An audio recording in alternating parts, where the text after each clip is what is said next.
Okay. Where were we?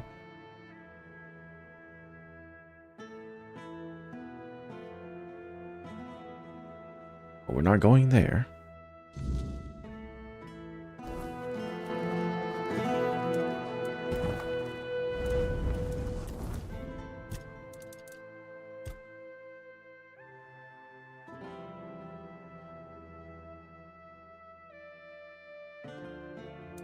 Why do I need Dex again? For my boot, right? Yeah.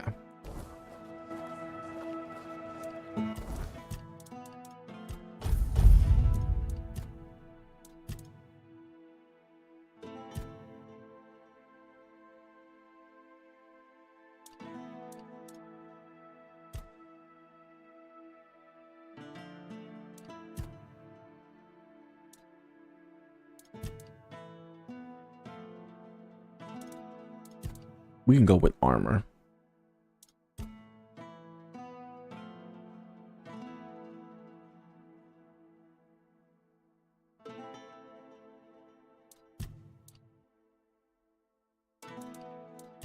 Let's go armor. Increase armor value of your equipment by 2%.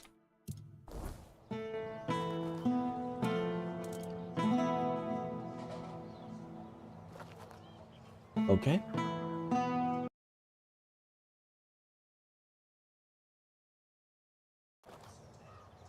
Yeah, we're good. Let's do this. Fast travel. Go over here.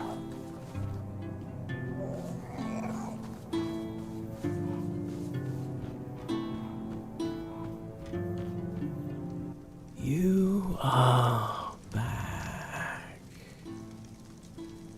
It is done. Ignatius. Una. These souls have taken their first steps onto the path that leads to the embrace of the bleeding heart of the plague. Soon they will begin their final act. One last mark of the plague remains. Give it to me. Seal my fate as well. What happens next? You shall begin your final march toward your destiny. You will witness what was ordained for you long ago, from the moment you first arrived at the island asylum. Do you know I was... How do you know I was at the island asylum? I can feel it. You were sick. You carried the plague. It was your destiny. Fate, however, steered your path in another direction. For a time.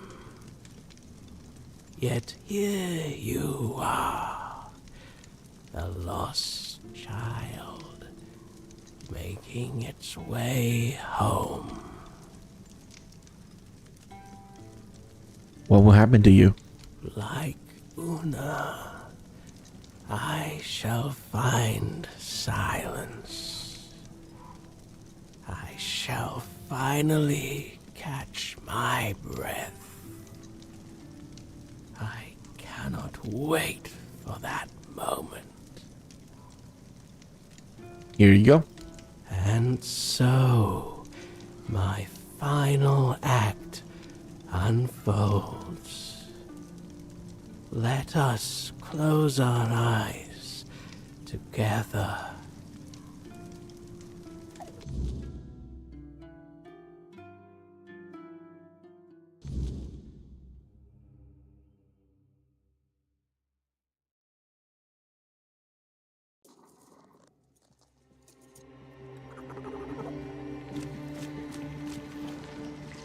Oh, good.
Blood everywhere. Great. Close the door, I couldn't go in.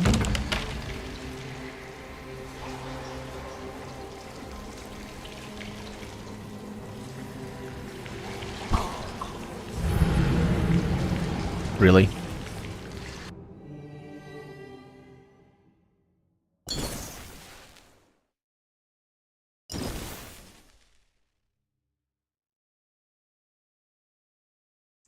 Okay. That was stupid.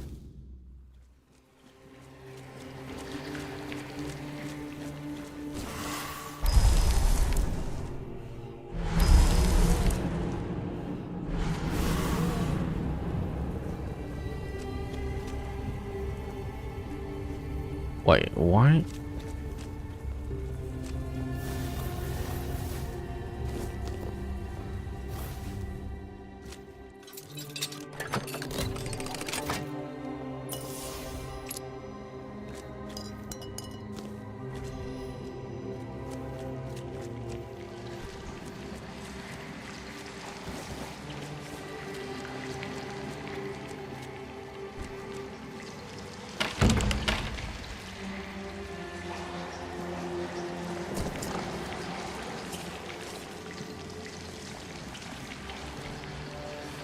Okay.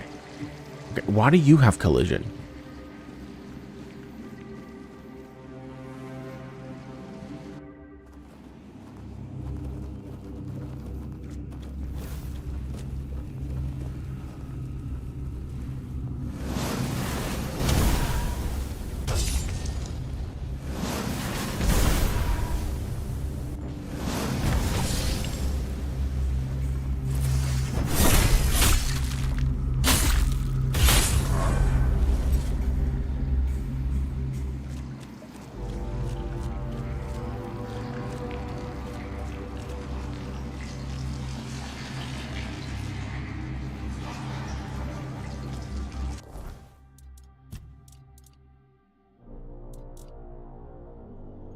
Max health by 50.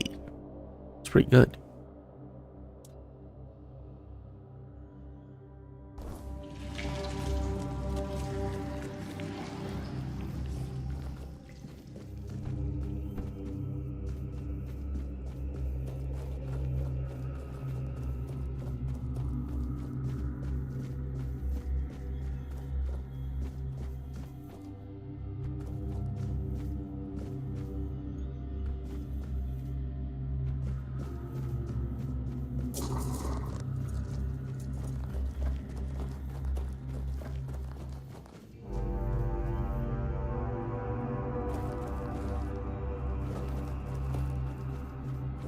I'm sorry, Wanderer, but you cannot rest here. Not yet. I sense my brother's soul within you. The pull of his destiny is stronger than any of our desires. You're Arthur's sister? I am. Well, his half-sister. A very important distinction at court. To Arthur, though, I was always just sister. The one he liked. Not only loved. I stood by his side, listened to him, and spoke my mind when he needed it. And when the visions came, I was the only one who understood they weren't just madness. My poor brother. I couldn't bear to see him suffer. There was little I wouldn't do if it meant I could help him.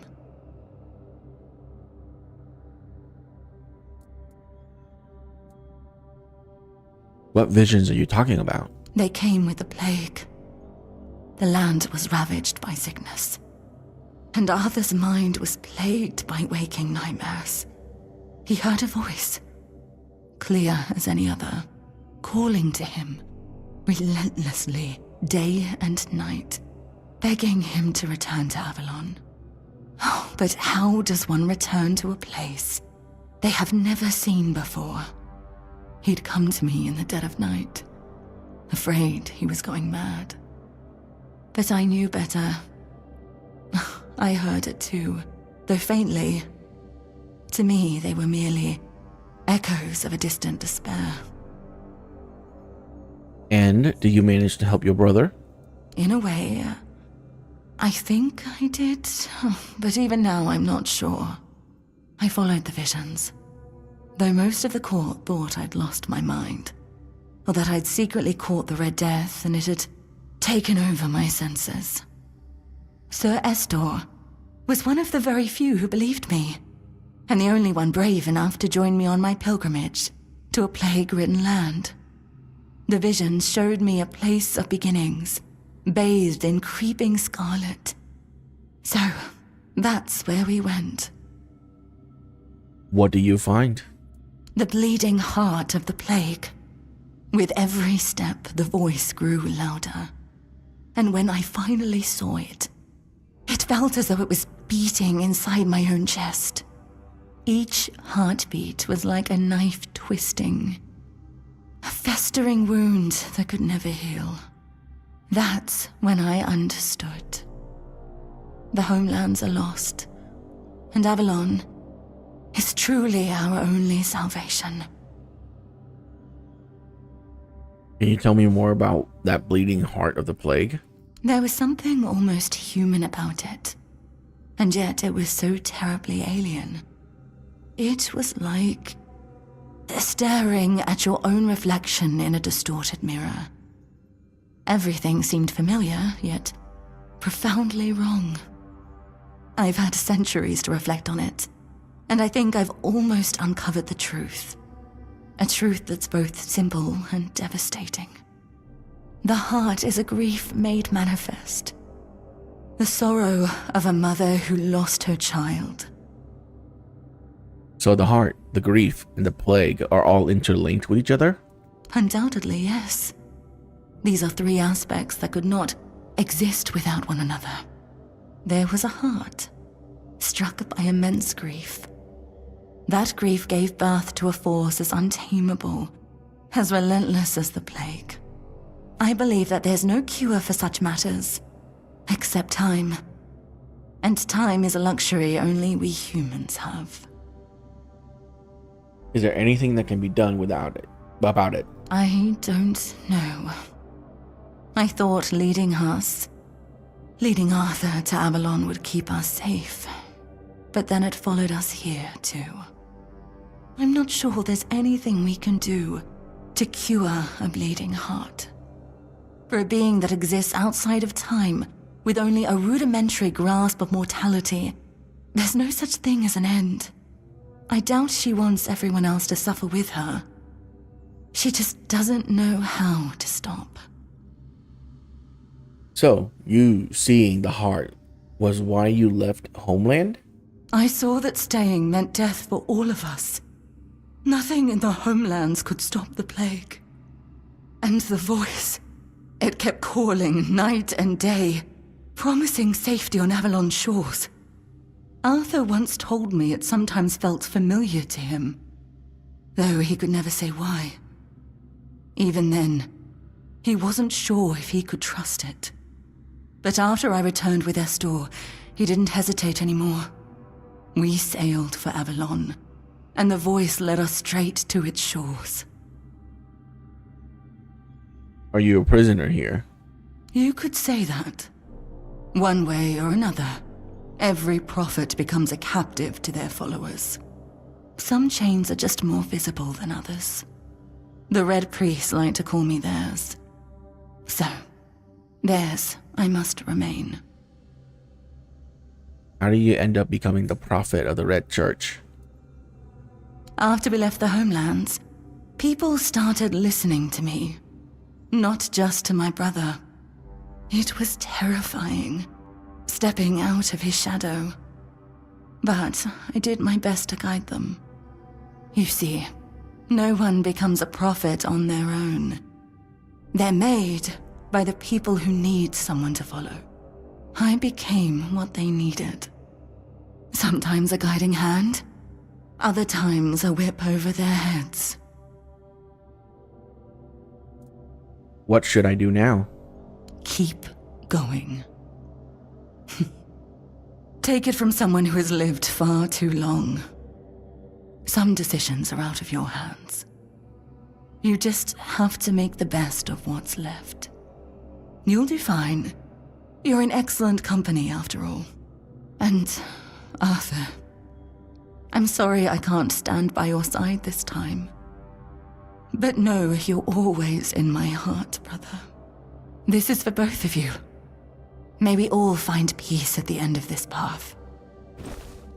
Please, take care of my brother. Now go. There's nothing more for you here.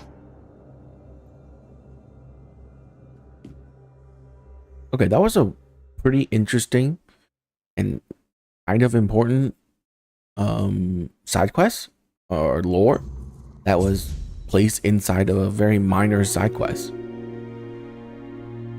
You were meant to die. The Red Death already claimed you once, and your fate was sealed in fever and ruin. Yet by chance, or perhaps by far worse, you were spared. Then you returned to the place where agony once held you in its grip, and as before, you left it changed. The lament breaks most, leaves them shattered, but you learned to wield it for your own purpose. You have unlocked the Red Death skill tree. Excuse me?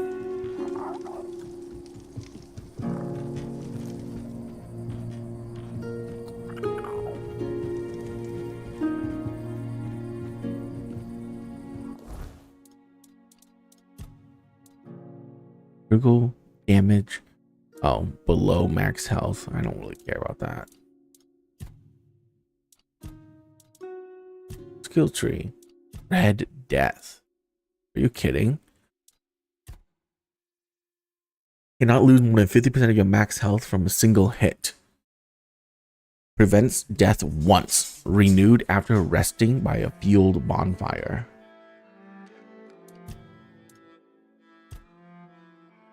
Losing 1% of max health grants stack of lament. Lament increased damage. Okay. Killing an enemy grants stacks of lament. Dealing damage to an enemy has 25% chance to grant stack of lament. Start every fight with 15 stacks of lament. Critical hit grants stacks of lament. Increase the delay before lament starts to decay. Increase max lament stacks by 50. That's pretty insane. Okay.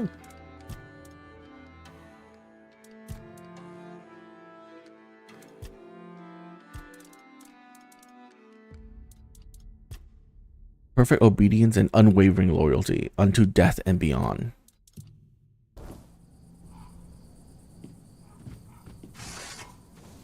Bro. That was an insane side quest.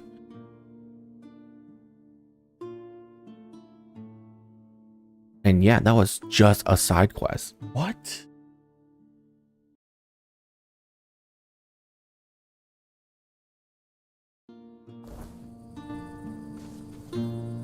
Crazy.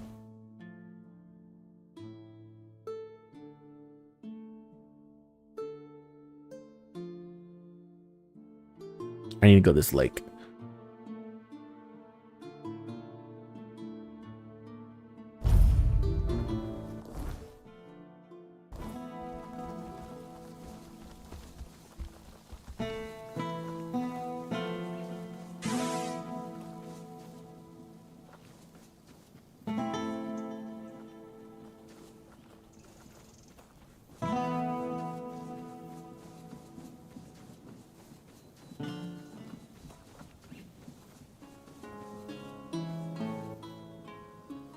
Have a good day.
We're gonna cheat to get up there.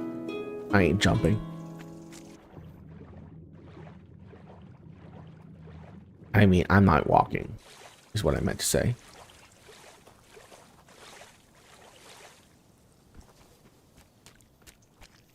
Actually, can I just go here?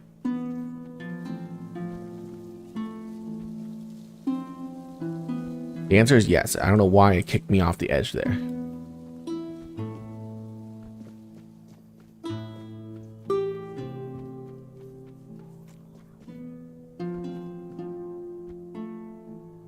Okay, fine. I'll go by your stupid scaffolding.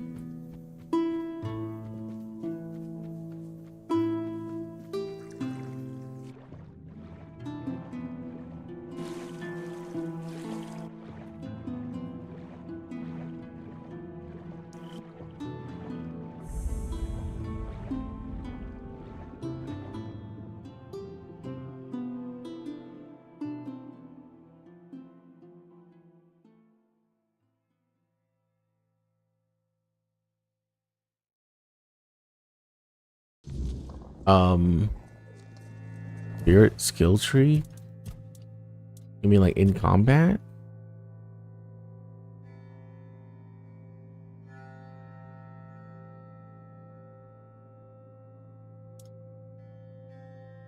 I don't know if any of your buffs actually buff summons. Yeah, like passives, because if it does, then my summon does very little damage. Like top right, so like over here. Critical chance, critical hit with spells restore 50% of mana cost, like these.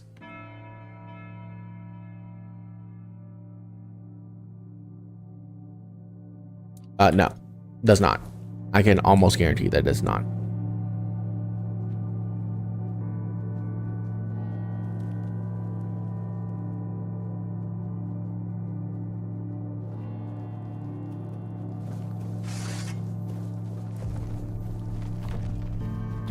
Still alive? Oh, hi. How revolting. Let's fix that, shall we? Why The do heck? you keep going? Surely you must see how pointless it all is. What? Bro.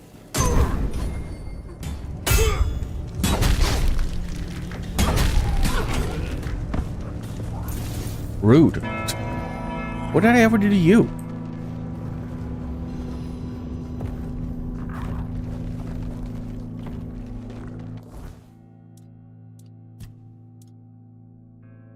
Attack have 50% chance to apply burn or chill? Why? That is awful. Okay, now this is pretty good.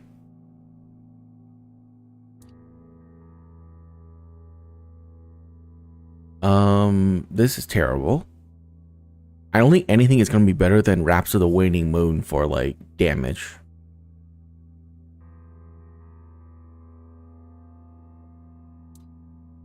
%.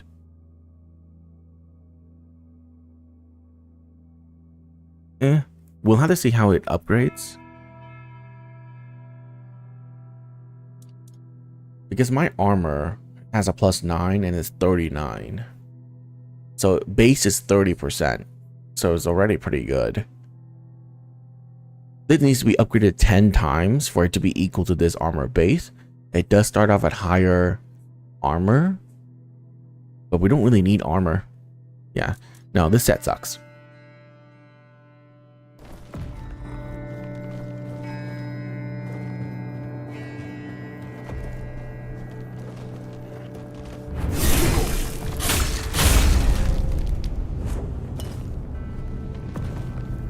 Oh, hi there.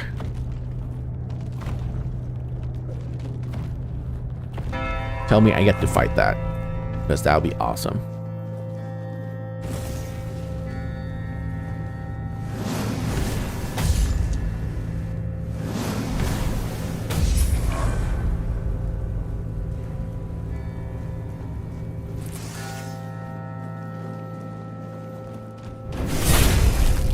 Oh, wow, get wrecked.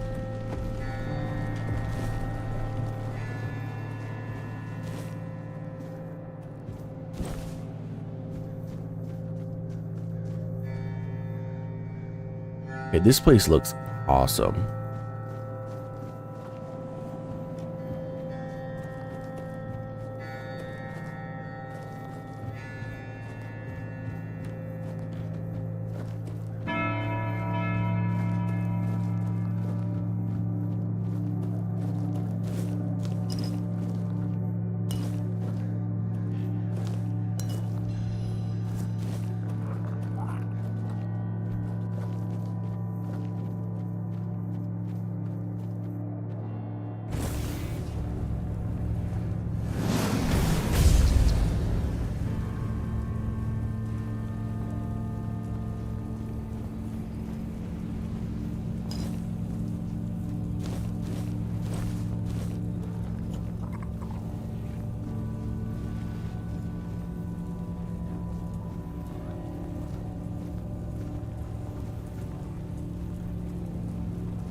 I think this is like my second mega dungeon. Or at least I think this is a mega dungeon. Oh, hi. Random NPC.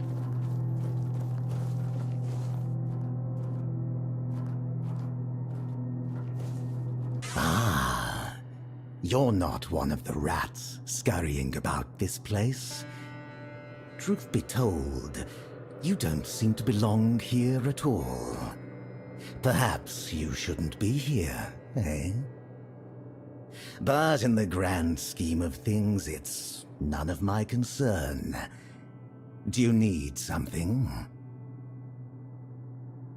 Who are you? Name's Gatto. Once upon a time, I used to be a rat catcher at the court of King Sagramore. Later, fate led me to catching rats here, outside the cold walls of Sagramore's castle. What can you tell me about King Sagramore? A king is a king. He bears the flaws inherent to any ruler, as if the crown itself bestows similar faults upon each bearer. But there's little to say about Sagramore. It's the queen, his wife, who is the true delight. She's scheming, spiteful, and beautiful. The ideal woman. Trust me, I've met King Sagramore on many occasions. He doesn't make much of a grand impression, and he used to have quite the short temper. Can you tell me something about this place? There's not much around here. The most important places are my shop and Sagramore's court, just over there. You might also run into the Shroom Knight. The Shroom Knight? Who's that? The Queen's personal lapdog. Though he's a knight, he's a rat of the lowest order. I can't make heads or tails of him. No idea what he needs. If you want, go ahead and talk to him. I've grown tired of that fellow. What are you doing here? Waiting for a customer. Are you interested? I am. So melee skill boosts melee minions damage? That's interesting.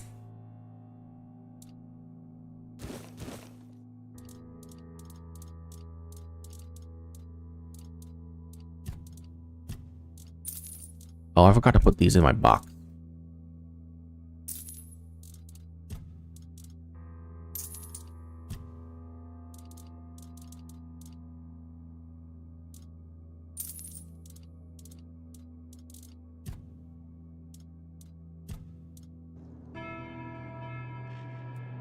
Come back if you need anything else.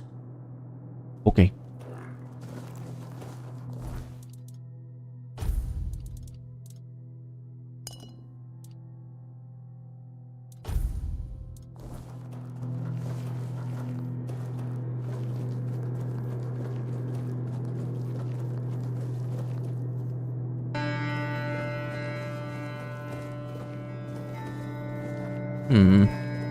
But if your passive skill tree does increase minion damage,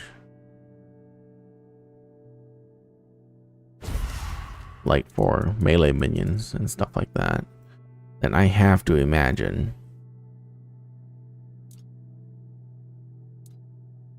let's see here.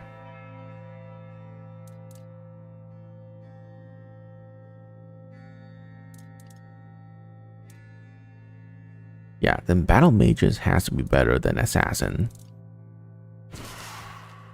because they actually cast spells and I'm mainly a spellcaster.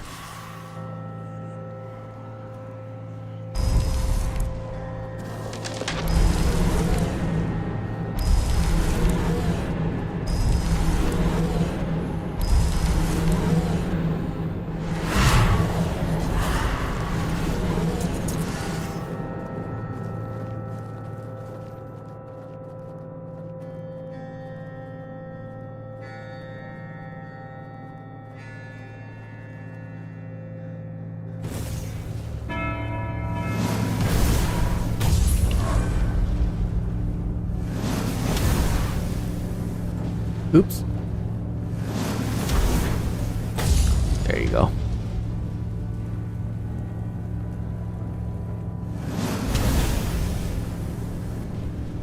What? Did I hit a tree? Oh.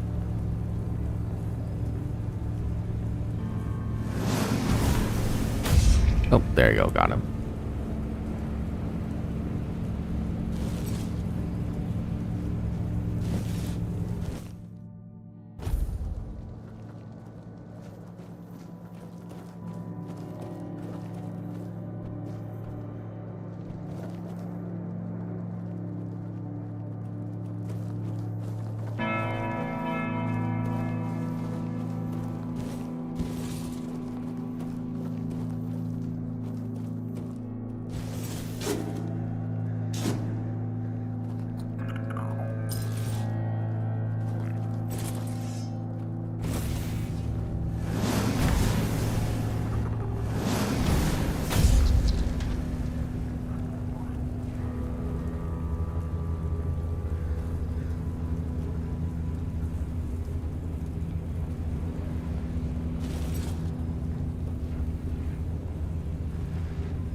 There's a dead end.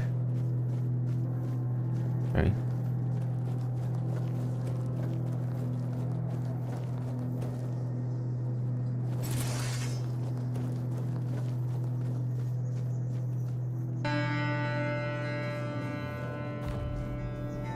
Oh, you're alive.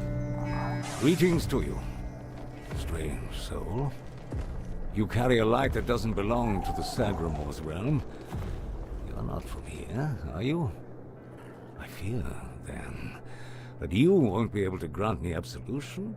At least not yet. What have you done that requires absolution? Only a pure soul can bear the sins of another. My soul was once like that. I thought it would be enough to... I don't know what I thought. I've been here for so long. Is there a way to help you? I don't know. I sought meaning in the All-Mother, pondered the truths of the Red Priests. I searched for a merciful God, but all was silent. Then I came here, for Sagramor, soon to be king, was about to ascend to the pantheon of demigods, and beside him stood the Queen, as radiant as dawn, gentle as the light of spring. I swore to serve them until the end of time, yet she desired a true kingdom, regardless of the means. What happened next? Next, there was the descent into the depths where we now find ourselves. This came to pass at the Queen's behest. How twisted and corrupted must one's soul be to desire something so dreadful, to rule alone over the world of shadows. I was stupid. You're covered in mushrooms. What's your affliction? That. It may be my only solace in this vale of tears. The fungus helps me keep my senses, attuning me to the rhythm of this forsaken kingdom, making me somehow understand. I feel the footsteps of the souls wandering about. I feel their ever unfulfilled needs and desires. The fungus conveys this to me quite clearly. The fungus communicates with you? Yes, and in a way, I accept the workings of this wretched place. I feel as though I am a part of it. It gives me some sense of belonging. And perhaps there is another future for this realm. Perhaps if we are all connected here, forming one single organism, it might lighten our burden? Who knows? Tell me more about this kingdom. Apparently, this is what the world looks like without gods. Everything that was meant to be born here was supposed to fulfill a beautiful mission. Instead, it became an endless wandering in the abyss. Sagramor took a wife, a woman whose power no one was aware of, much like her true intentions. And here it is, the kingdom deep in the abyss, with its abysmal king and queen. May goodness and light guide you. Interesting. May goodness...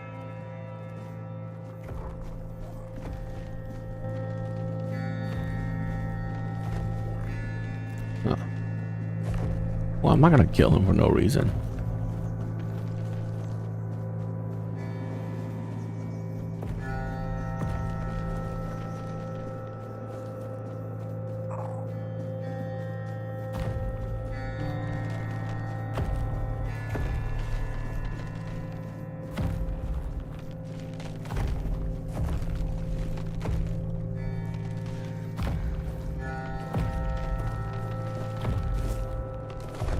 Okay. I mean, this bridge has to have a big fight on it, right?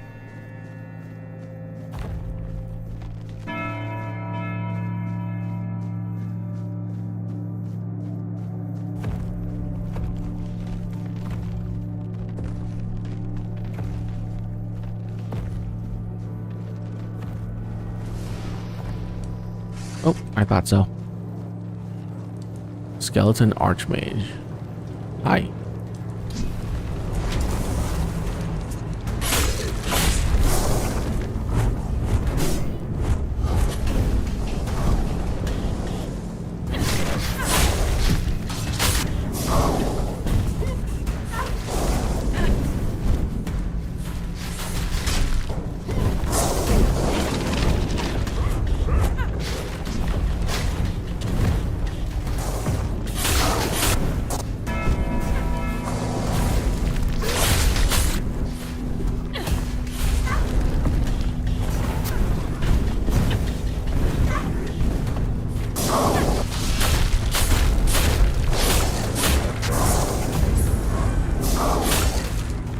Nice try.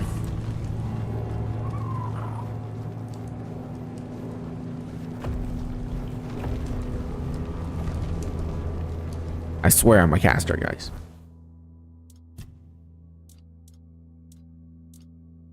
Skeleton Knight. Okay. Well.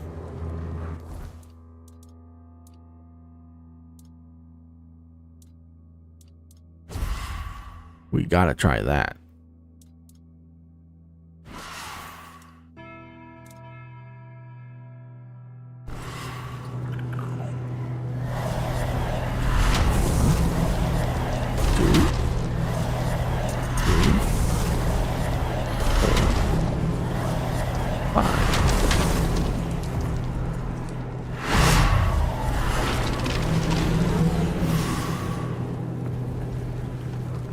Pretty cool.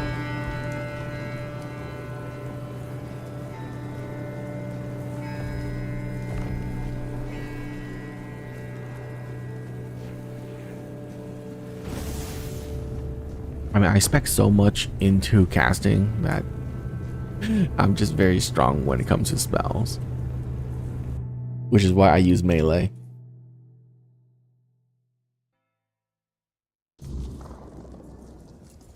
Oh, hi.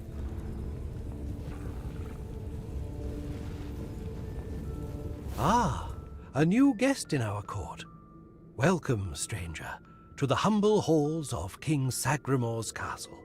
Are you here to seek an audience with the king and queen? Many are eager to see them, though most are the old regulars. I'm sure their highnesses will be pleased to see a new face. We haven't had many guests of late. Who are you? Oh, no need to trouble yourself with me, my lord. I am but a simple custodian, a lowly servant of our gracious majesties. Though, if I had performed my duties better, perhaps there wouldn't be so much constant dying. You mentioned constant dying. What do you mean? Oh, it's no big deal. We live here in perpetual suspension. Time can't touch us, and it's all thanks to the Queen and her sisters, who decided that would be best for everyone. Well, as long as you don't sin against their majesties, then you might share my fate. Or that of Sir Stigender, who you may have encountered on your way to the castle. What was Sir Stigender guilty of? Loyalty, of course. Sir Stigender swore to our queen that he would remain faithfully by her side, and that he would take every sin of hers upon his shoulders.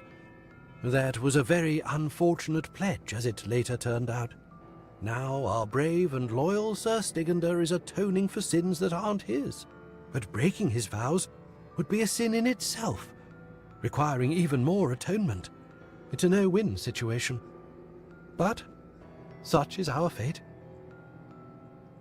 What do you do to deserve such punishment? Well, I wanted to feel the softness of the royal bed. Yeah, no, don't look at me like that. It's not what you think. The Queen's honor is intact, at least where I'm concerned. But I happened to be in the chamber when King Sagremore appeared. He wasn't alone, and his companion wasn't the Queen. It was one of the Harpist sisters. But shush. The king didn't notice me, but the Queen caught on to my unease. She tried to force me to confess what I had seen. I think she suspected it involved one of the king's indiscretions.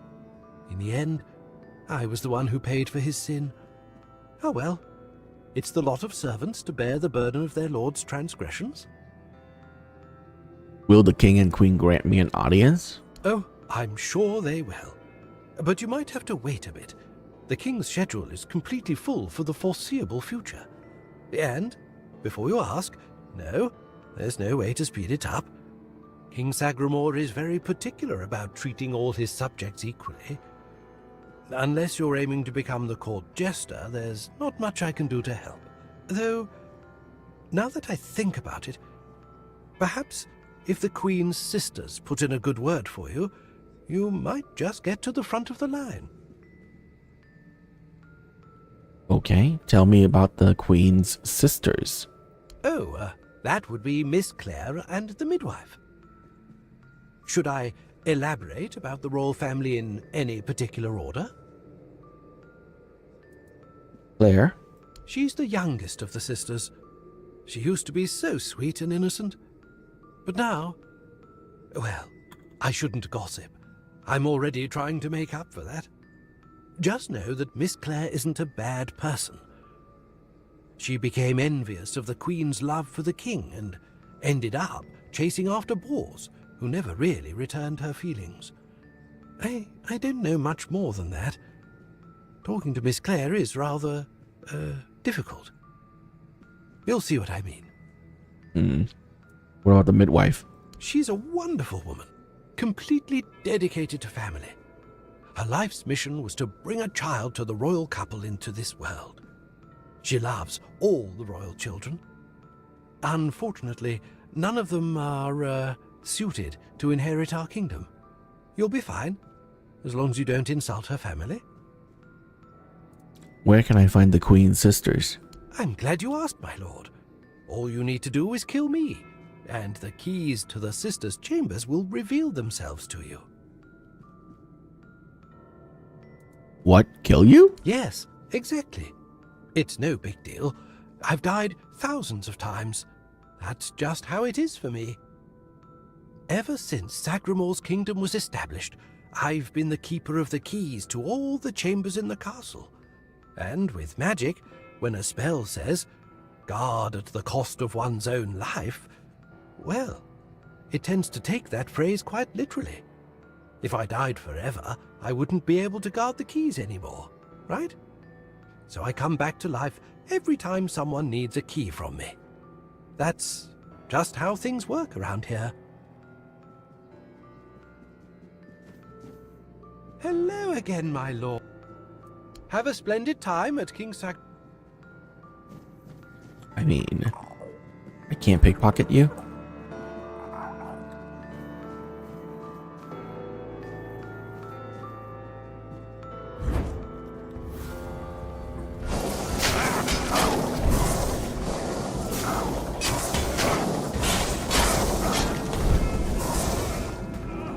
Okay.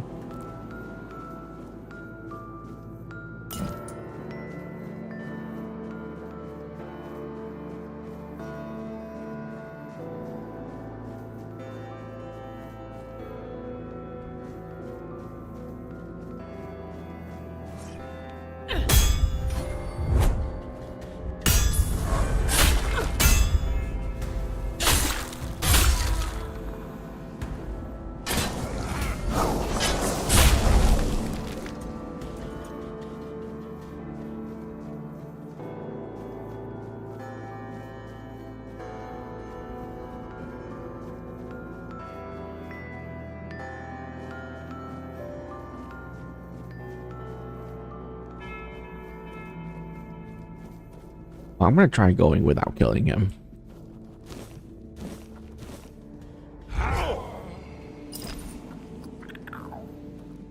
Rude.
Okay.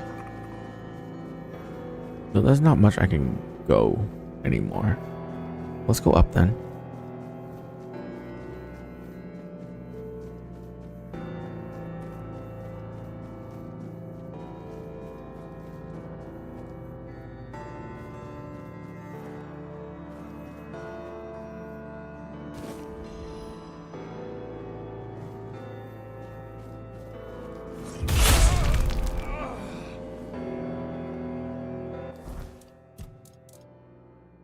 Oh, it's a weapon relic.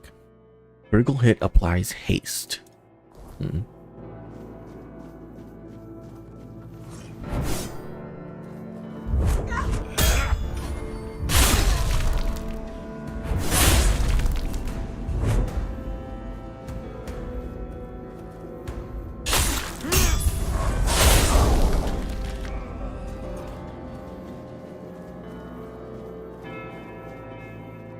This is me not having any stat points put into melee, by the way.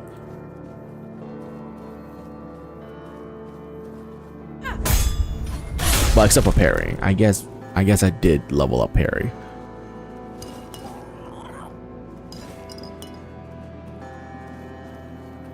Because, you know, I can parry as a caster as well.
Nothing here?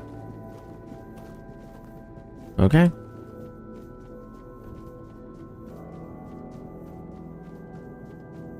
Well, now I've definitely gone everywhere I can.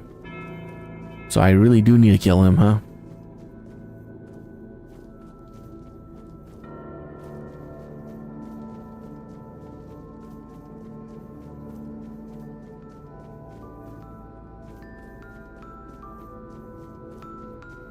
All right, bub. Sorry.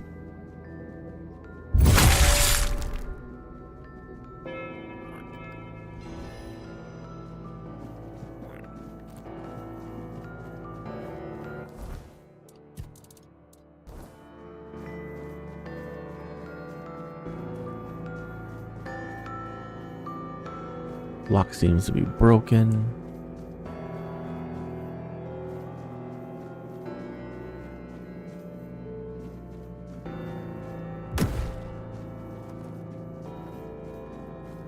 Let's head down first.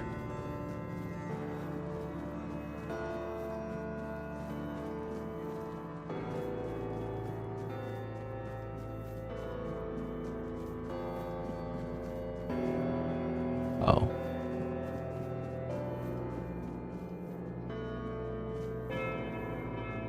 Wait.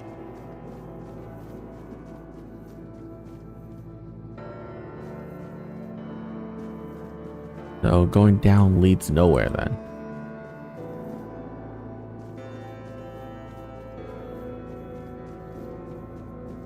Up it is.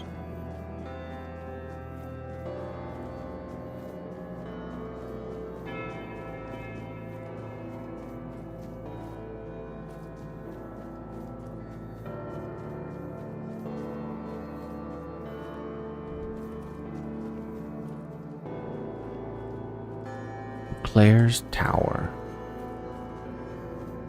Oh, actually, just go there first, yeah.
I mean, if you're gonna let me take it, then I'm gonna take it.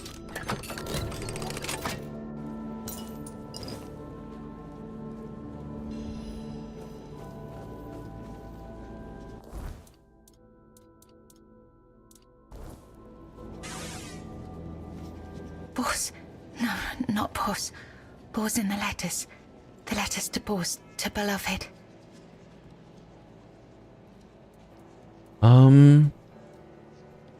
I'm looking for a druidic tablet. Do you know anything about that? I write only letters to Boss, to beloved. Yours, Claire. Sister has a tablet. Once she had it. Once, sister.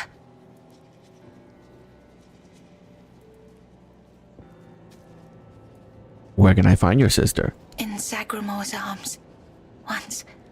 Me in Boar's arms. Forever. Yours, Claire.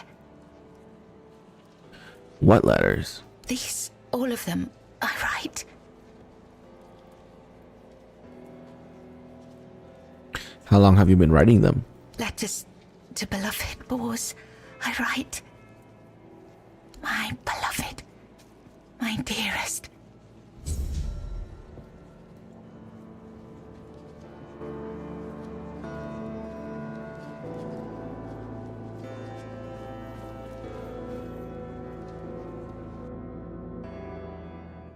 Oh. Once upon a time, there lived a young maiden named Claire. She had 2 sisters, and together they resided in a resplendent castle within a land untouched by the cruelty of time. In this unchanging realm, there was neither the sorrow of endings nor the joy of beginnings. No sunrises, no sunsets, and no seasons to mark the days. Such was the design of the eldest sister, whose insatiable hunger for control bound the kingdom in eternal stillness.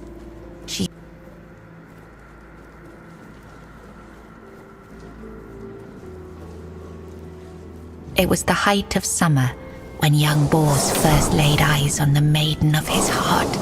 Working in the fields, his skin bronzed by the sun, he paused as the sound of hooves drew near.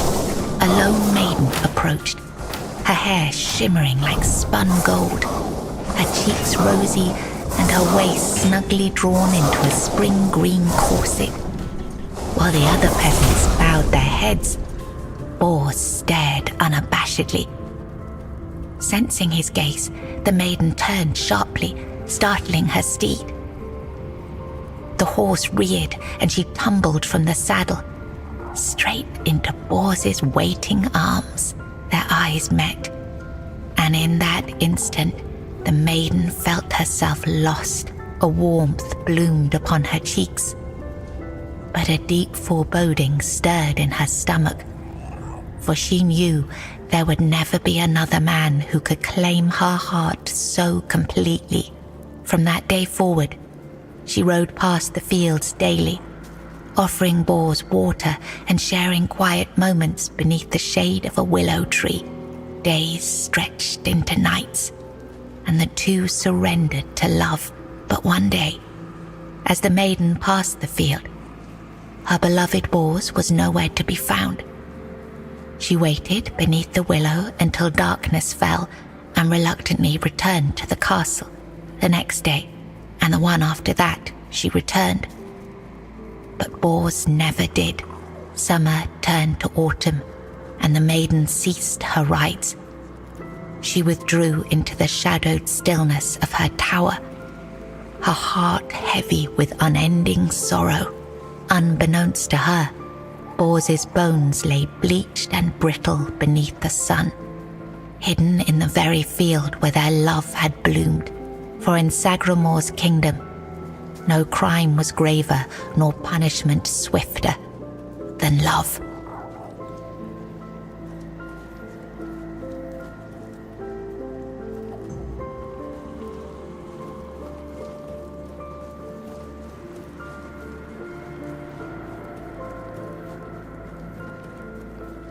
We're just gonna walk around and listen to the audiobook.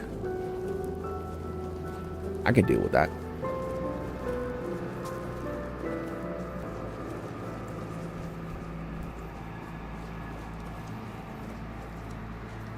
Long ago, there lived a maiden named Claire, fair of face and gentle of heart, cursed by her cruel sister to remain imprisoned in a high tower. Forbidden to step beyond its walls or look out of the window, she spent her days weaving a tapestry of the outside world, a world she could glimpse only through the reflection in an enchanted mirror. Yet Claire dared not lift her eyes from the loom, for the curse was absolute. If she ever stopped her weaving to gaze out the window herself, the fragile thread of her life would snap. One day, the mirror revealed a grand procession on the road below. Among them rode a knight clad in gleaming silver armor, a sapphire cape following behind him. His warm eyes and copper hair struck Claire's heart with longing. Unable to resist, she rose and stepped toward the window for a glimpse of the gallant knight. The moment she moved, a terrible pain gripped her chest and the mirror shattered. Claire, knowing the curse had claimed her, fled the tower. She reached the road just as the procession passed, grasped the knight's cape, and collapsed. Sir Bors turned a sudden tug, leapt from his horse and caught her. Her breath grew faint, and she whispered, "Do not grieve, for I am glad to have seen you, my knight." With those words, her spirit departed. Sir Bors wept bitterly, for never had he seen a maiden of such beauty and grace. His heart swelled with both joy and despair, for he knew he would never again love another as he loved the fair and cursed maiden, Claire.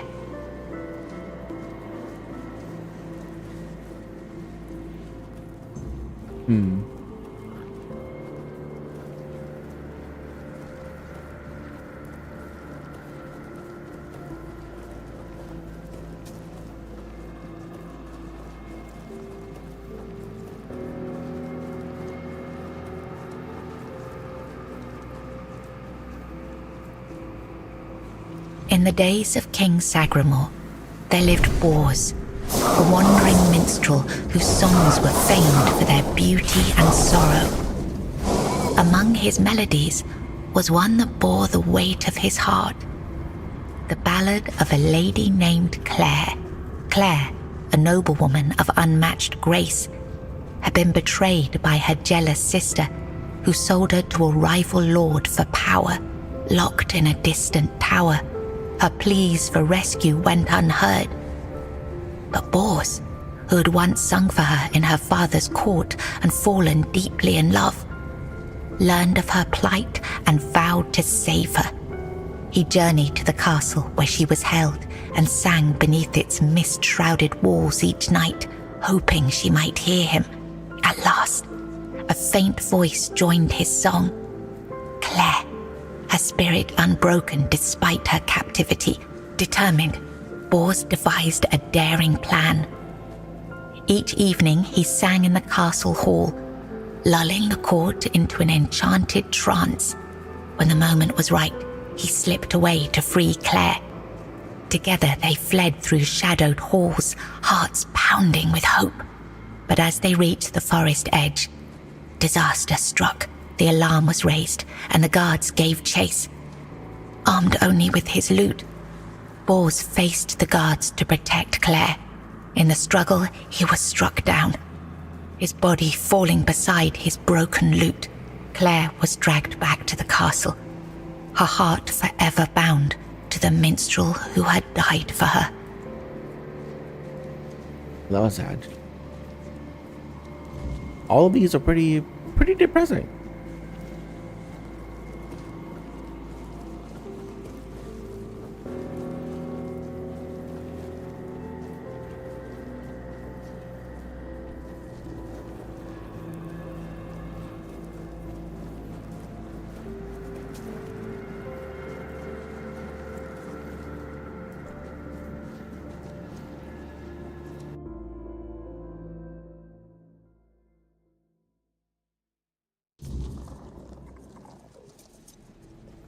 I was writing something important. Do you know what it was? You were writing love letters to Bors. Don't you remember? Yes, Bors, my former lover.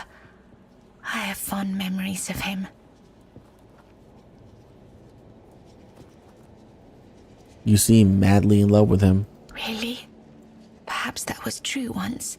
I longed for my own Sagramore. I craved love, true love. A beloved, not a dog. My dearest Bors, I'm sorry.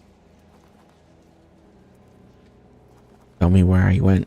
Here, you've read these notes on the stacks of paper. My handwriting. I must have written them, yes. So you haven't seen any strange happening to me? Strange? No, I'm sorry. You mentioned a sister earlier. Who is she? My sister. I have two sisters. One older and another the eldest. Tell me about the middle. She wanted Sagramore. She wanted the crown. She has everything except love. And does she have the druidic tablet? She does. She holds the power of the men here. She has everything. Why doesn't she have love? She has no desire for love. She wants to rule. Love is not necessary. Power is. Fear is. How can I reach her chamber? It's at the very top, above all else. To see everything. To hear everything. Enough. She sees all, hears all. Her arms are long. They're everywhere. Go now, go.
Okay.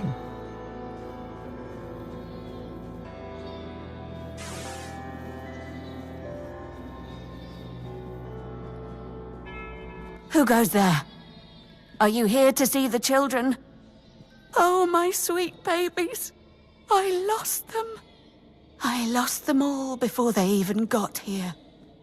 They scattered, poor things, like dandelions in the wind. You lost the queen's children? My little flowers. They're all gone. Met their grim fates within these castle walls. They die and die at the hands of those who should have loved them, or through their neglect. Poor little things. They deserved so much better. After all, they were barely more than blood on our sister's white sheets.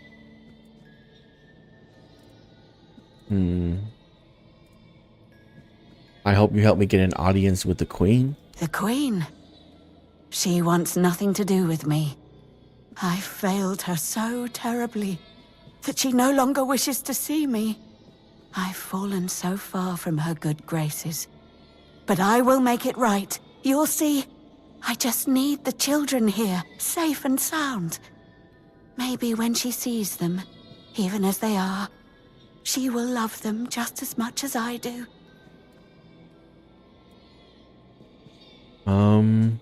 If the children were never born, how could you have lost them? They are here because I wished for them so desperately. I hoped my sister would be happy. But you cannot force something that was never meant to be. Yet I tried and tried and tried. Now they haunt my dreams and waking hours, while the Queen has forgotten she ever carried them under her heart. You're not making any sense. No, I swear they are here. They are all here. Our little princes and princesses. They never were, and never will be. Yet they give me no rest. Last night, I dreamt of our brave Wieland pierced by 100 arrows. 2 nights before, he was swallowed by the water. He never left his mother's womb, yet he calls to me always. But I cannot find him. So I write.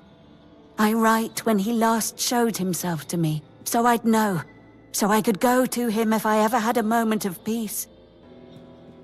Can I help you find the children? Really? You'd do that? And you won't hurt them, will you? Please, I cannot bear to hear their cries anymore. I need them close, so I can watch over them as I was meant to. If I could keep that one promise I made to my sister, perhaps then I could finally know peace. Do you have any idea where I could start searching for the missing children? Let me think. Renaud, the Crown Prince, loved to stand on the balcony, gazing down at the gardens, watching the legacy that will never come to be. Little Noah, covered in blood.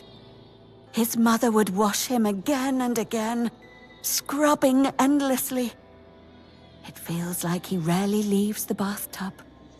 Oh, and Hugo, such a sweet child, sleeping soundly in his cot, sleeping and sleeping, always and forever.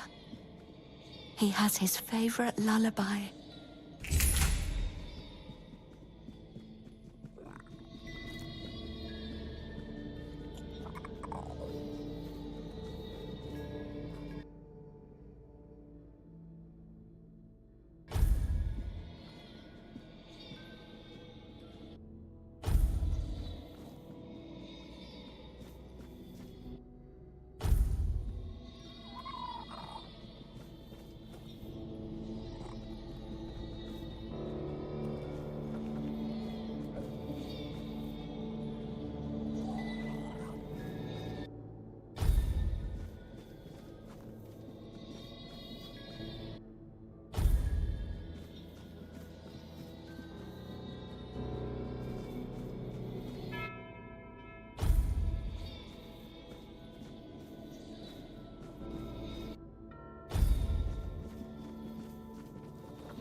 He's gone.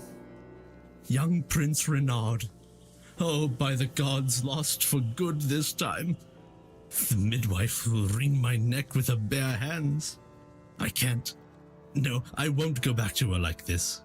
And the queen, she'll do worse. Much worse. Have you ever seen her angry? Hopefully not. What exactly happened? She has ways. Cruel ways. The lash is the kindest punishment among all of them. My favorite. Do you have any idea where he might have gone? Oh, yes, of course. Straight into the void. He stood there for a long while, just staring into the well. And then he was gone. He just stepped in like it was the most natural thing in the world. And you didn't jump after him? Are you mad? Who would do it? Jump into that void? You're not being serious. What await me below? Oh, surely you don't mean to. Oh, may the gods watch over you. Or, no, wait. Better they don't look upon someone heading into a place like that. They might feel disgusted. But I wish you luck. Remember, everything you do is being judged.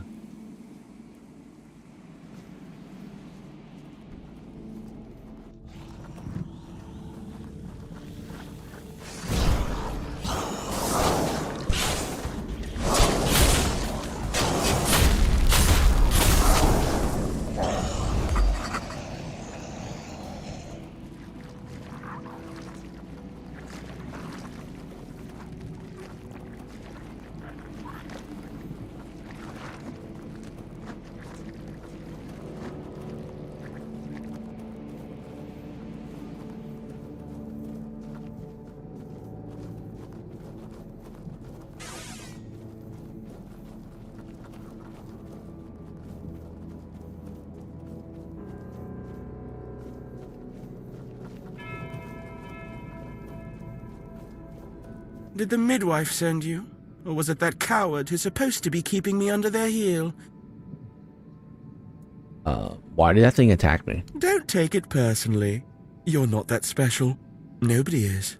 I just wanted you to leave me alone. But as always, everything in this house proves hopelessly useless. Any form of service, flawed and feeble. They lack competence. Next time, I'll find a deeper despair and an emptier void to hide in. Who are you? The firstborn of the king and queen. A proper little princeling. Almost grown, though life has never tested me thanks to the comfort I was raised in. Which is why I'm full of whims. Why I think only of trivialities. Why I'm just a gilded youth, unable to appreciate what I have. I won't bother listing every one of my vices. Mother won't be pleased with how miserably the court servants perform their duties. She never handled disobedience well. Well then, we can skip pedagogical lectures, as I know you'll force me to return at the end. And later, I'll try to run away again. Why don't you want to go back? Above? What above? There's nothing there either. Here, emptiness turns into more emptiness. Nothing begins, nothing ends. The same, over and over again. I'll tell you something.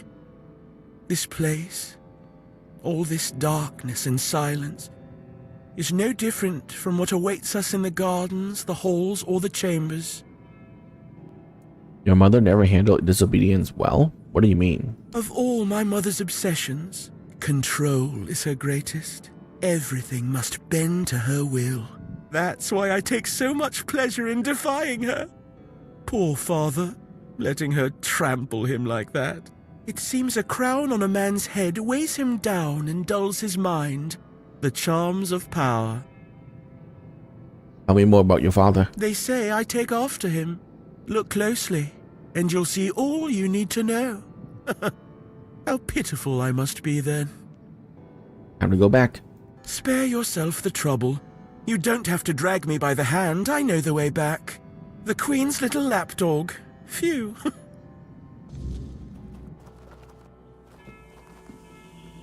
You found the young master. Joy, such great joy. I owe you a debt or two. We simple folk, we must stick together. Here, take this. I hope it serves you well.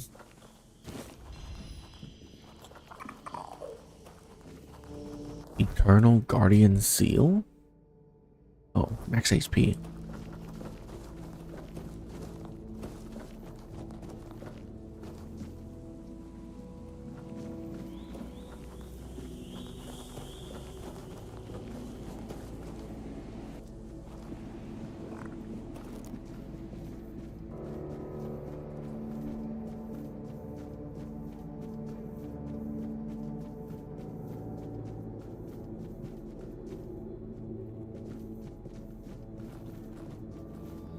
She stitched them into her prayers.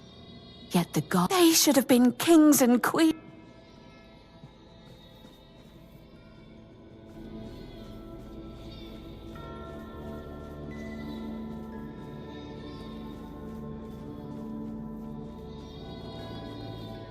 You've done what you were asked to do. Satisfied?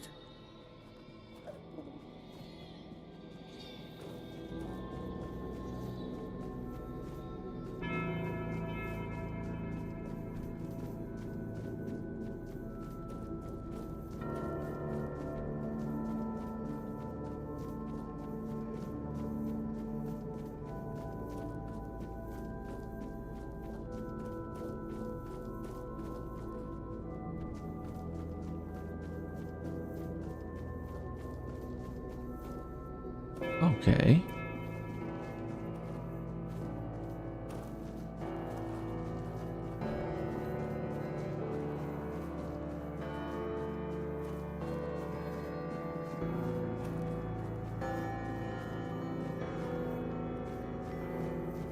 That door open now.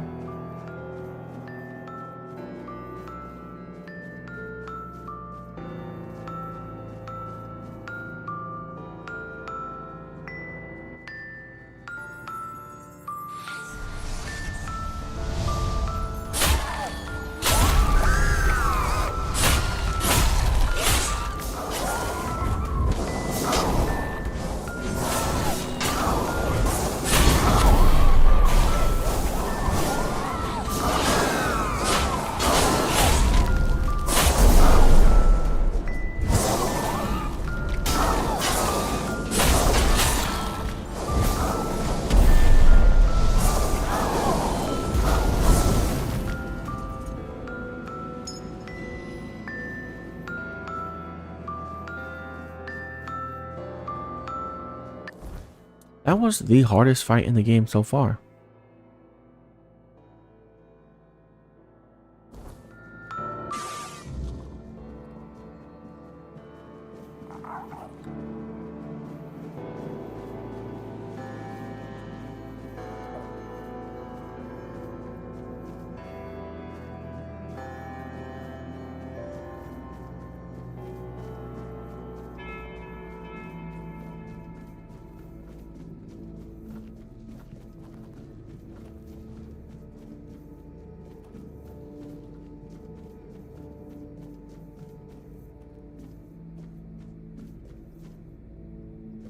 Oh, right. The door right here.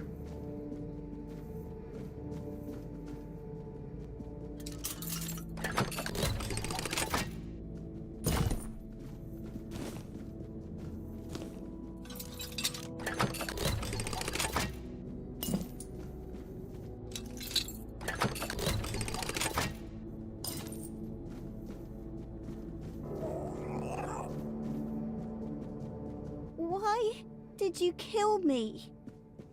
I didn't want to. I didn't want to be like that. Who are you?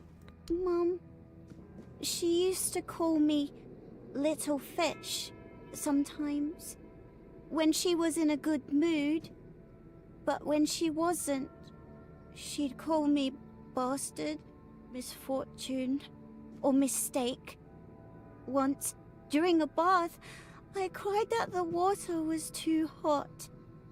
So she pushed me fully underwater and held me there until I learned. After that, the water was always cold. Who's your mother? Mama is the most important one. She controls everything. Everything rests on her shoulders. I can't disturb her. And your father? Father is the king, and usually just sits on the throne. Mama always said he was busy, but he just sits there.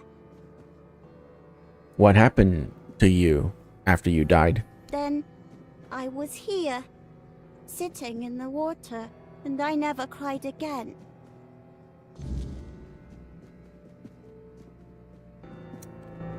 Well, okay then.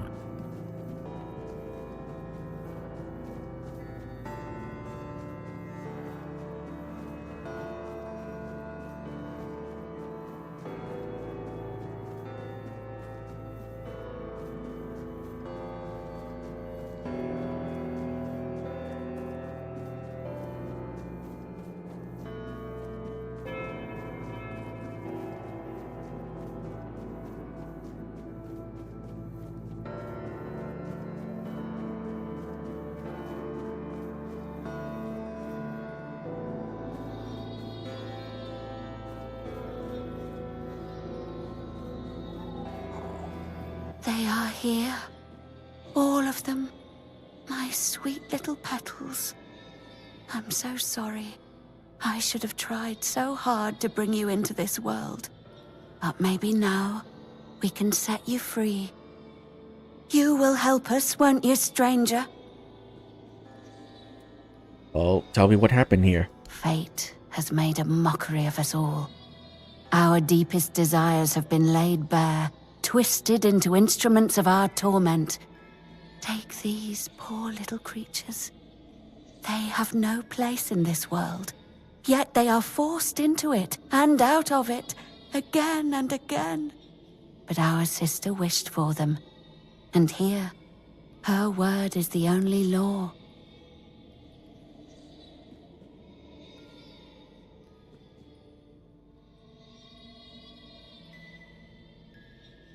What can I do?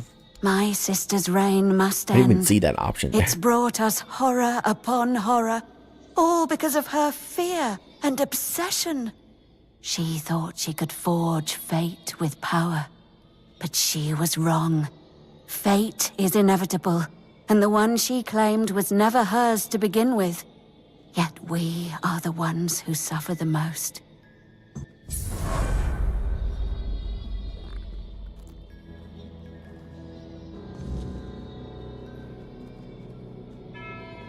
She wanted them so bad.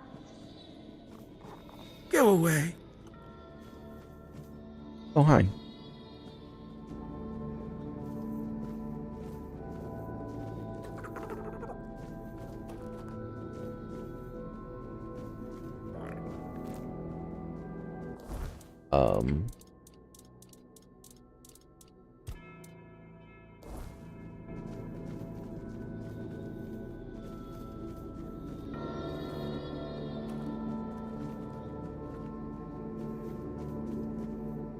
I can't speak to him.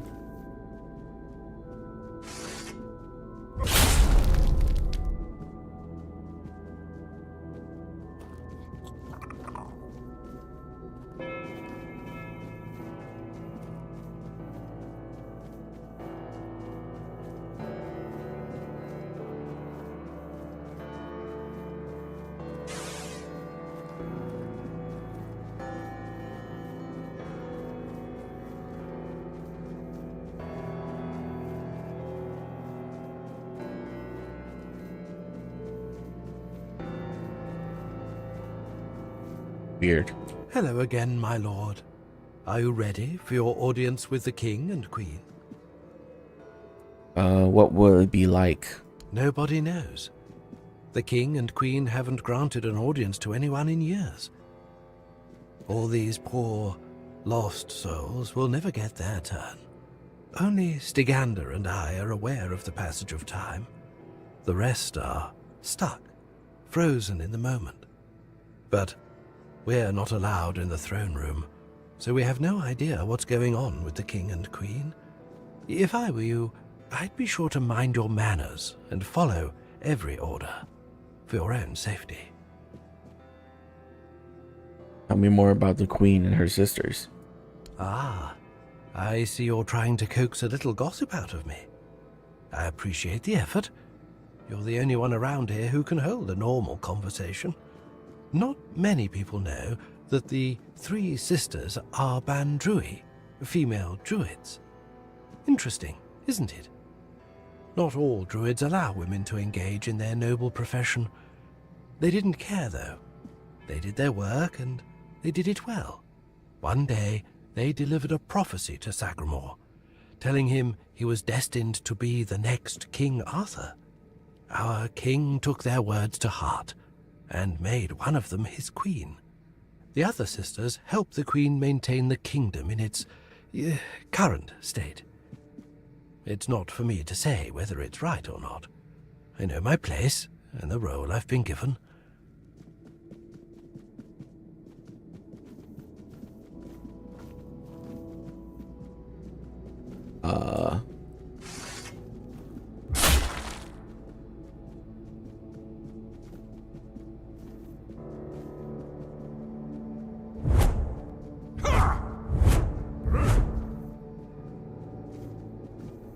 Hello again, my lord. Are you ready? Yes. As you wish.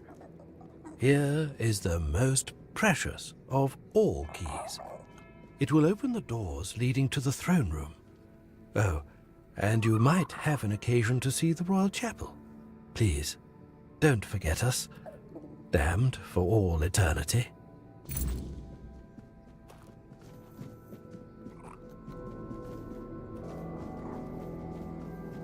Key to the chapel.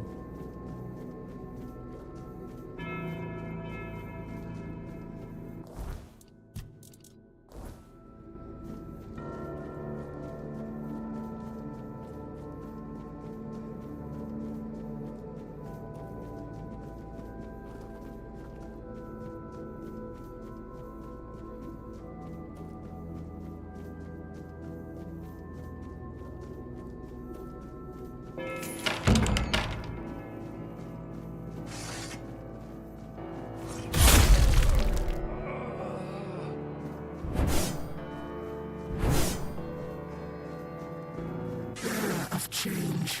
You have been noticed. I was chosen to extend you an invitation to speak. But first, you must let me show you something beautiful. The mycelium.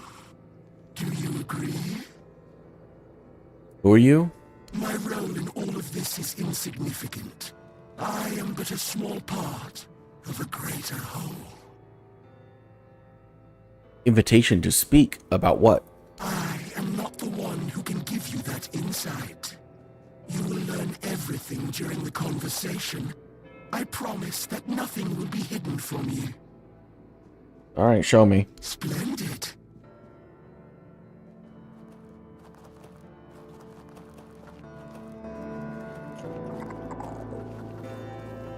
Your arrival brings me joy.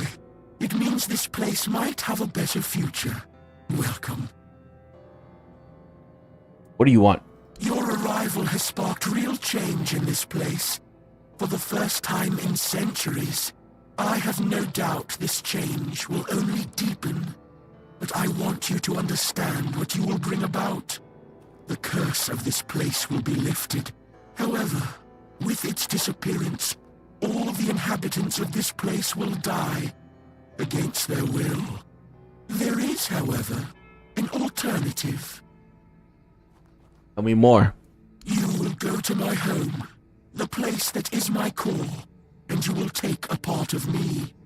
When the time is right, you will place me within the body of the unfulfilled King Sagramore. What will happen? I will take control of this place through the bodies of the royal couple. This is the only way it can be done.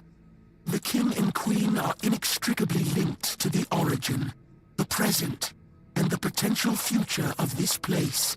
They must have a part in this. My growth will be slow, but eventually I will encompass everyone. The new kingdom will be a common good. And what if I choose not to? I cannot force this decision upon you. I am not able to threaten you, nor do I wish to. But after you complete your task, this place will die with all its inhabitants. That is all. No more, no less. So then, what is your choice? There will be no other opportunity for this conversation. I don't want to strain Sir Stegender's body for too long. What role does Sir Stigender play in all this? Ah, the faithful penitent. We were fortunate to cross paths. He found peace and was able to partially come to terms with his fate by attuning himself to me. As for me, I gained this vessel through which we can converse. We helped each other greatly. I'll do it. Wonderful. When the moment comes, plant us within the king's breast. I mean, I already helped the Queen Bee take over the world. I might as well help this mushroom thingy take over the world too. Take this place. Thank you, on behalf of the inhabitants of this place. They'll make a fun and interesting world.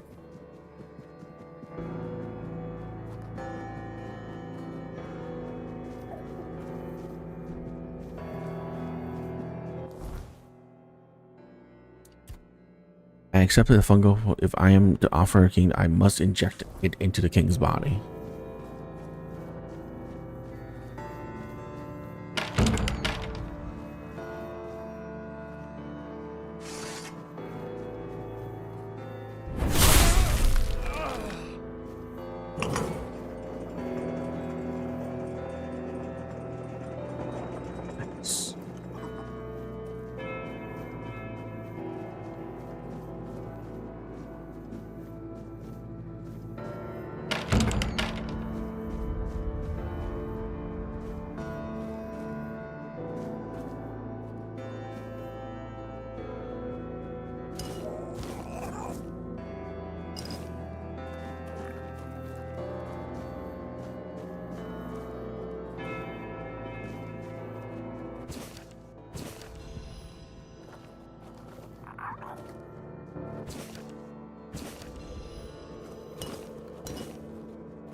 Good God. Blood everywhere.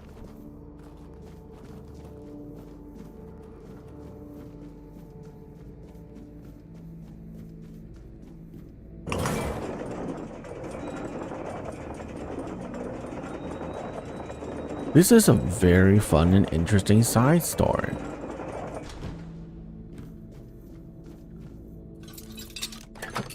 Just like the first mega dungeon I went into.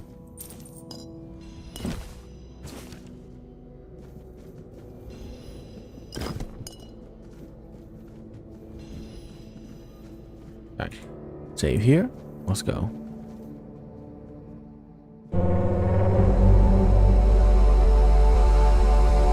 Hello, my queen. Should I take Sue seriously or should I use melee weapons?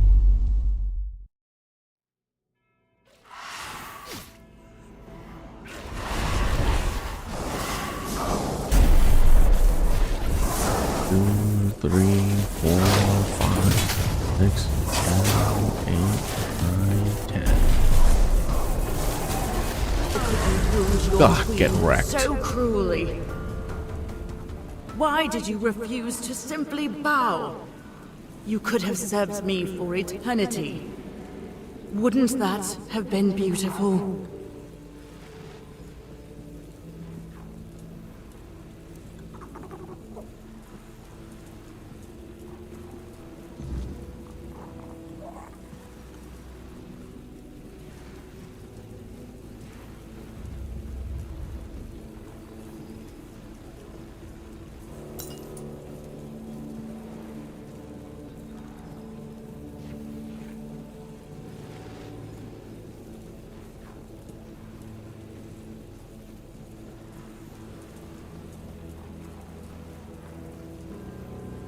Oh my god.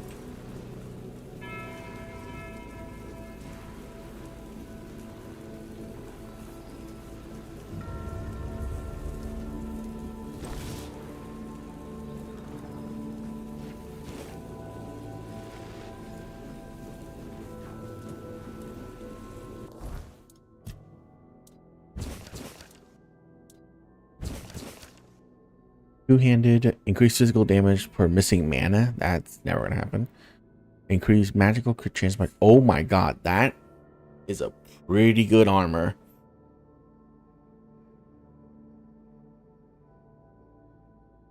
Yeah. Okay. Nope. No. This is pretty good as well.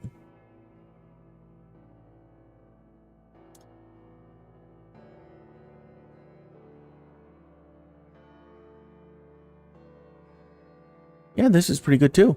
Okay.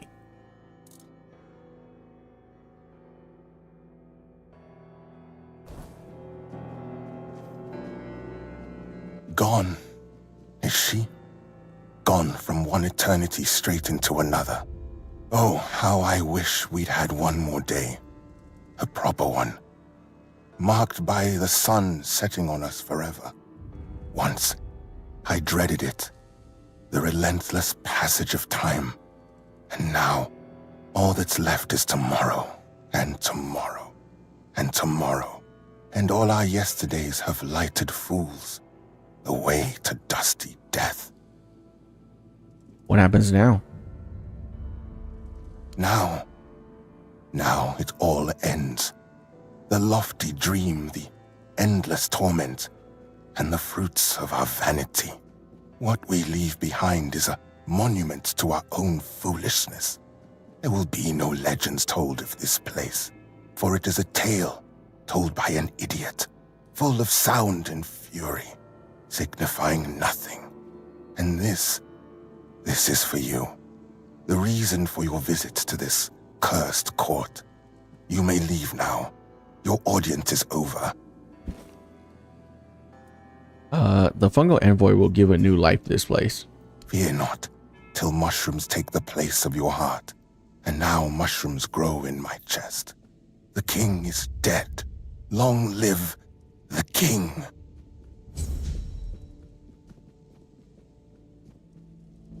The kingdom no longer belongs to kings, but to all.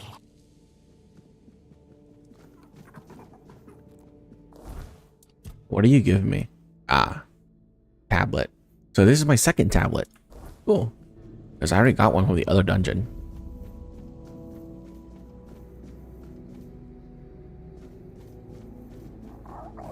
Oh.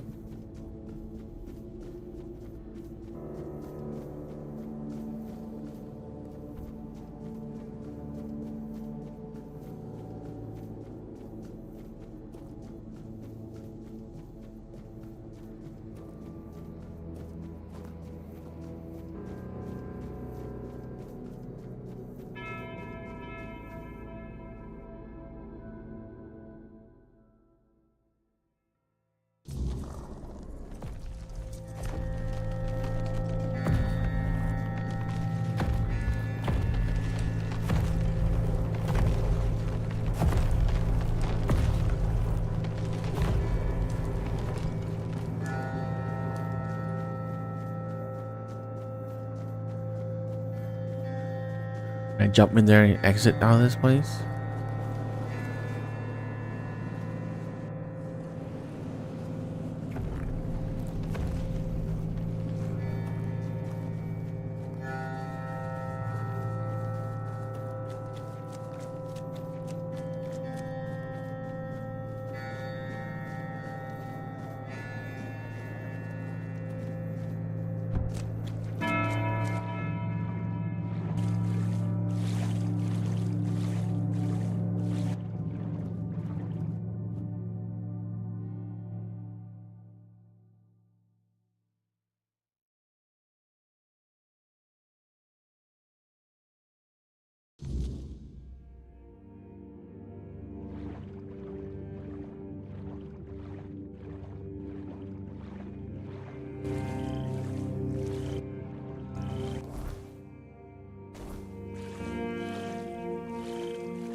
Huh.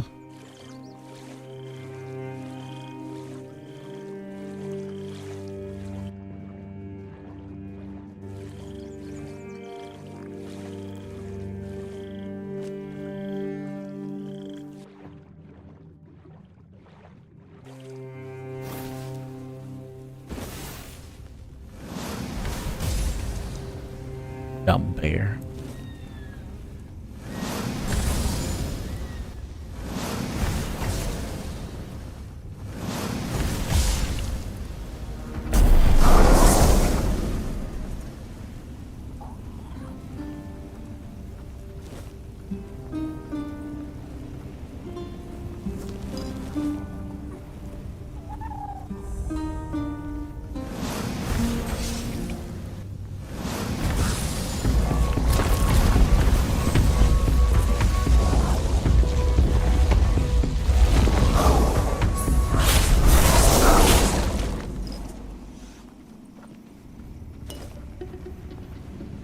Okay. Save. Charge up. And blast.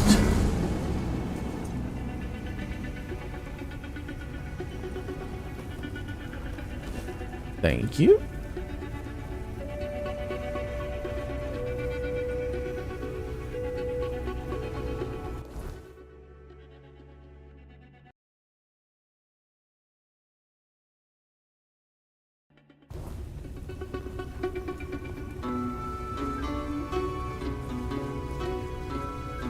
What is this? A cave.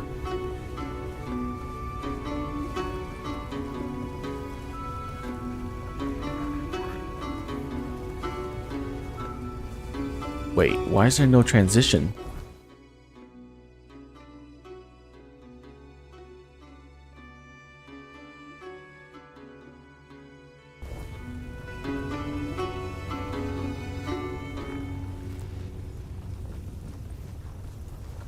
Hello?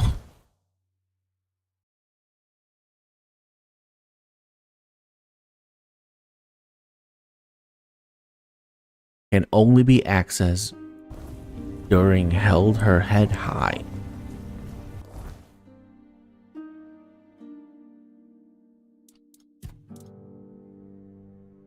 Is that like a main quest, I'm guessing?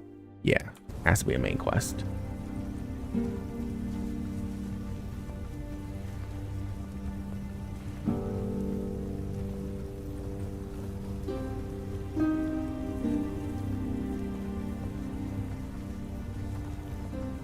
I mean, I could go up here, but I don't see the point.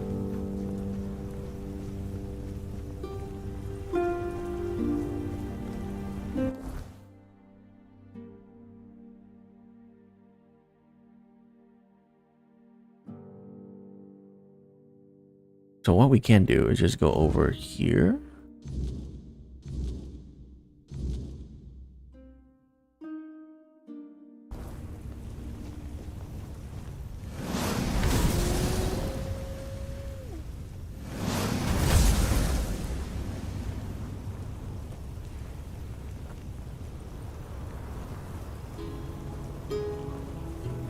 Where did it go? Oh, there it is.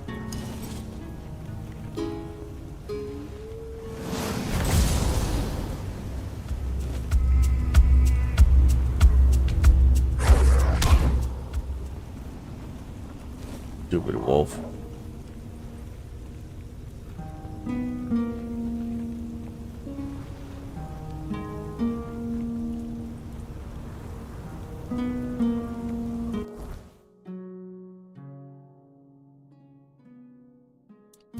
Happily ever after. What does that have to do with me?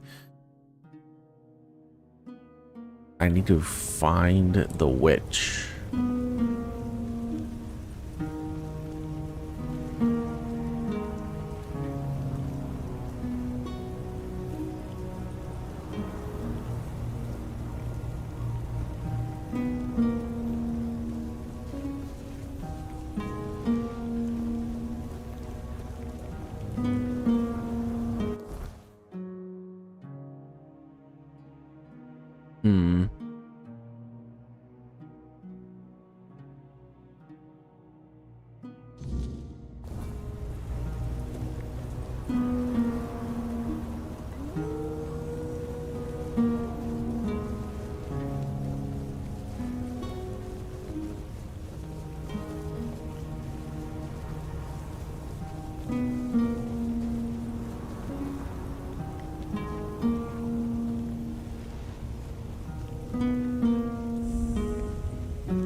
Please, don't hurt me.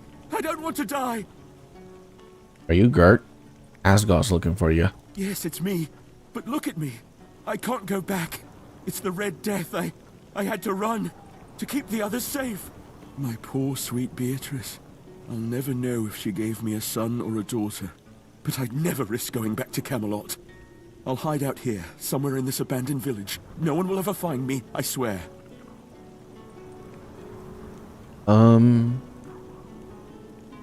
If you promise never to go near people again, I'll let you live.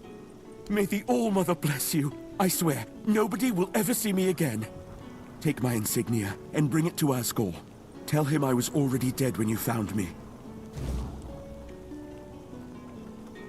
I'll take this chance and vanish, like I should have done long ago. Thank you. Okay.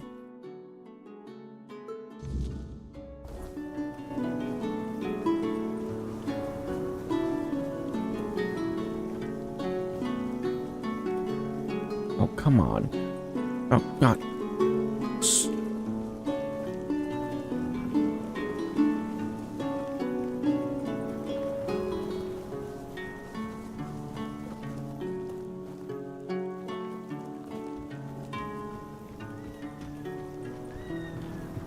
Nothing?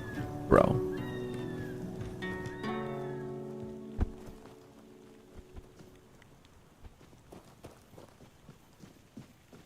Oh, hey, you didn't die. Plan is dead. Then we move forward. A crow in a uniform is still a crow. No doubt he greased the right palms, whispered the right threats. You cut that short. But we're not done. The next one won't be so easy. Why does nobody react when I kill officials? Maybe you're just that good. Better in the shadows than those you hunt.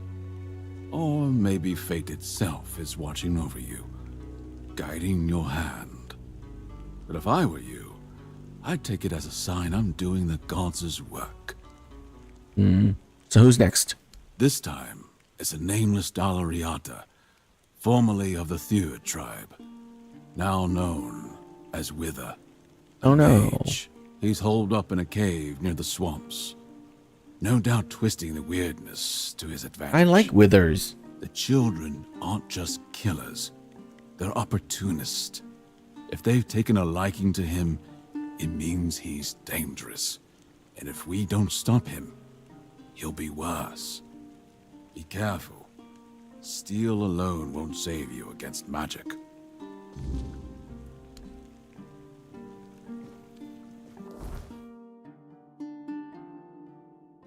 Over here.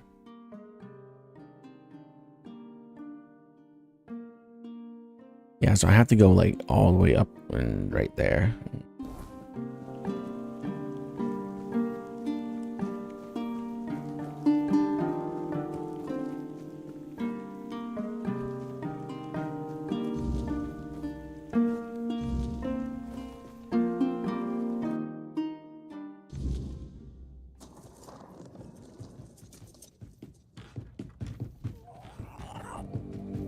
Dear me, another one?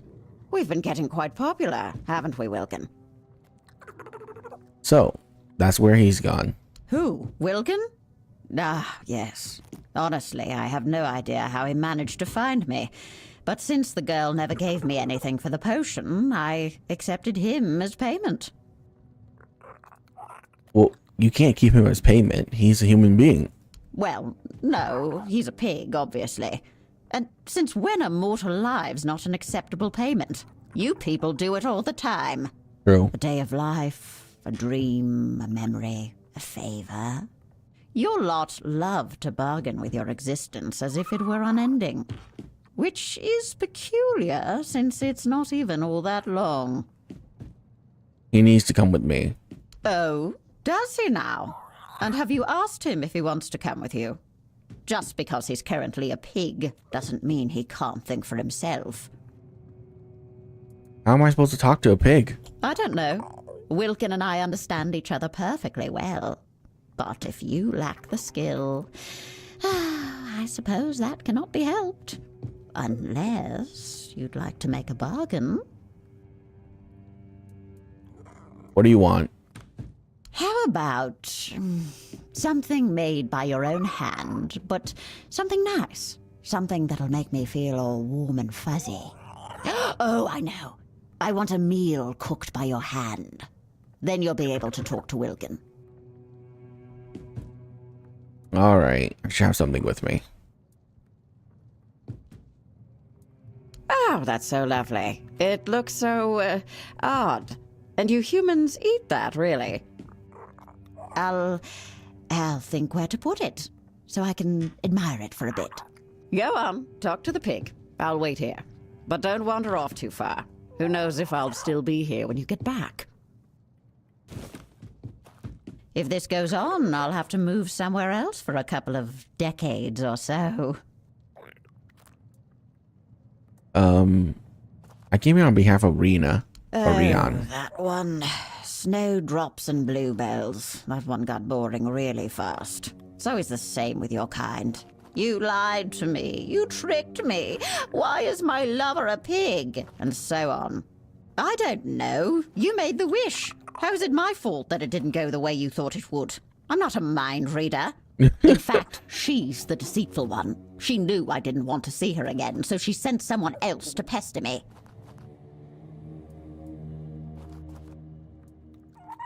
Can you turn Wilkin back to a human? No, a wish is a wish. It was made with intent. She wanted Wilkin to be happy as a pig in mud. He is. He's both happy and he's a pig in mud. Nobody said anything about humans. Well, she wants to be with her lover. Oh, fine, fine, if that's what she truly wants. Then there is a way. But such knowledge comes at a price. Why don't we make a bargain? What do you want? From you? Oh, nothing special.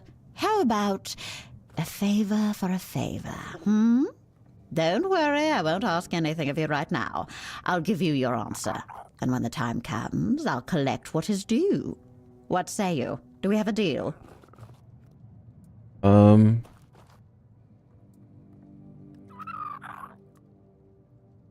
Fine. Tell me how to turn Wilkin back into a human. But who said anything about turning him back into a human? You told me Rian wanted to be with her lover. That is something I can help with. Here, give her this bracelet. If she really loves her Wilkin as much as she claims, she only needs to make a heartfelt wish to rejoin him. And they'll be together, just like that. Happy as two pigs in mud. I do love that little saying. It paints such an adorable picture, don't you think? You mean they'll both return into pigs? A truly happy ending. Now listen to me, little mortal, for I can already tell that you're gearing up for a dispute. 1. A deal is a deal. You do not get to back out now, and I will come to collect what is owed me, for such is the law. 2. Do not fret about the girl. She made her choices. Mortal hearts are fickle and easily swayed, are they not? It's time for her to find out if hers is as steadfast as she claims. Now, be gone. It's been amusing, but I've had quite enough of you. Speak, mortal. Interesting. How are you feeling? Surprisingly well, you know. I'm warm, I'm well fed, and I get to soak in the mud. I also keep getting the urge to root, but I don't mind. At least it's not boring. You don't mind the company? Oh, Thistle? Why should I? Oh, she brings me berries and acorns. Oh, she also has a very nice singing voice. Much better than Rigby's. That's for sure. Well, she promised she'll take care of me, and I believe her. Thistle, is that her name? I doubt it, but that's how she introduced herself, so that's what I call her. She also turned you into a pig. Rian did that. I don't care if the results weren't exactly what she intended. She still tried to change me. Don't worry, I'll find a way to turn you back. That's very nice of you, but I'm not sure I want that. This life ain't so bad. It's easy and straightforward. I eat, I sleep, I root, I talk to Thistle. No morning drills, no Denholm yelling in my ear, no angry Canucks people spitting at my feet. It's peaceful. I like it. Are you sure? Pretty sure, yes. I know I won't live as long as I could as a human, but you've seen what's happening on Avalon. I doubt I'd live much longer anyway.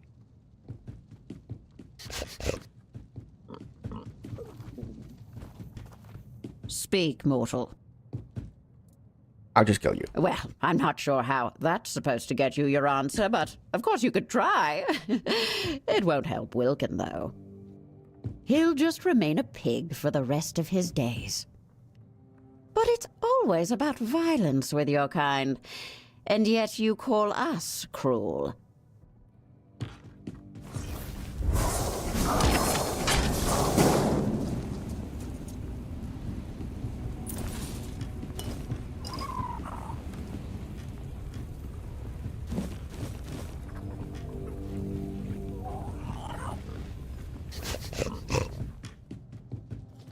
Huh.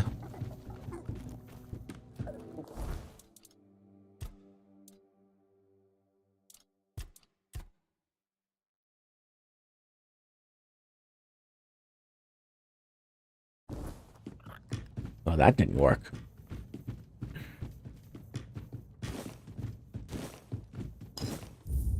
Well, reload it is.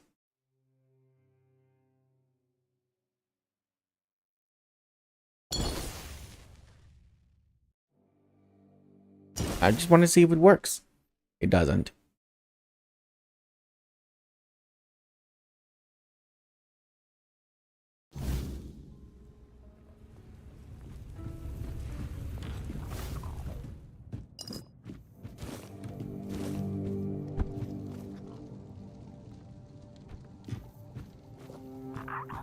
If this goes on, I'll have...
Hmm.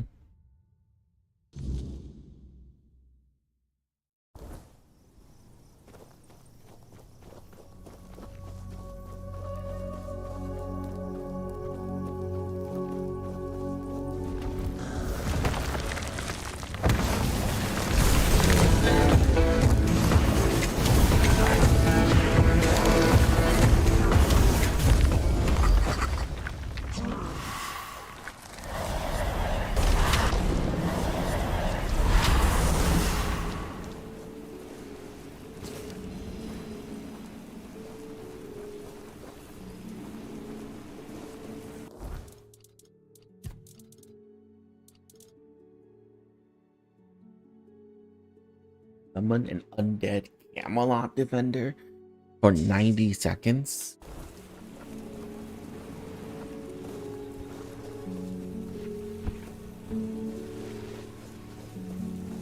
Yeah, I know about that.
Oh yeah, let's get Red Death.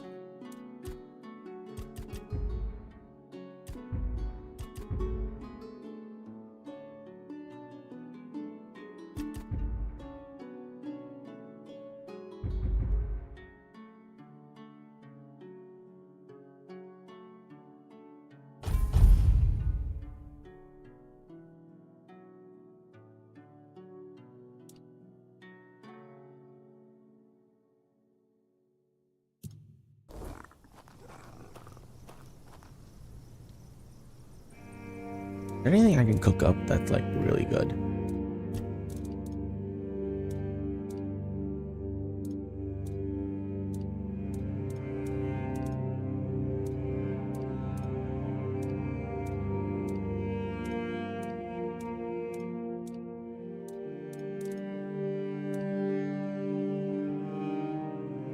Chance to be better.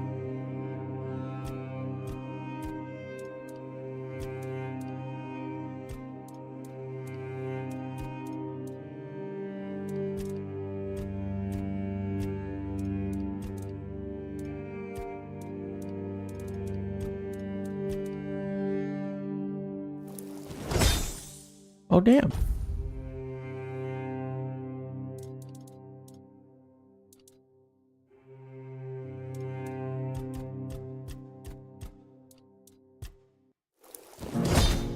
Oh.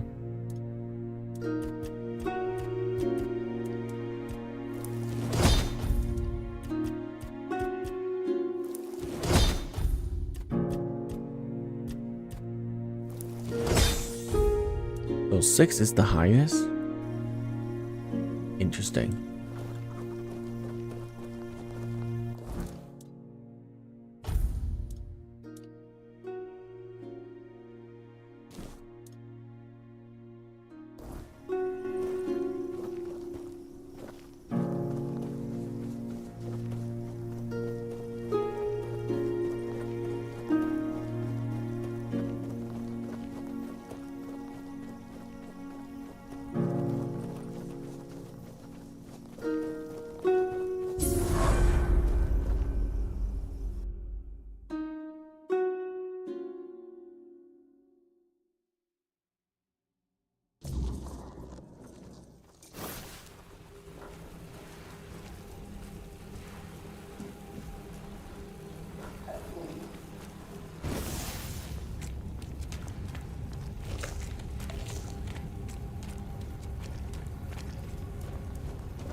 Oh my god.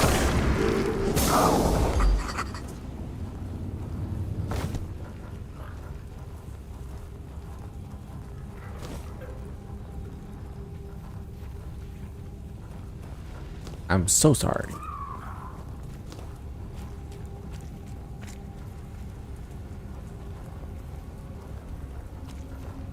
That's why I use melee. Because then at least the boss lasts more than 2 seconds.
Cave hideout.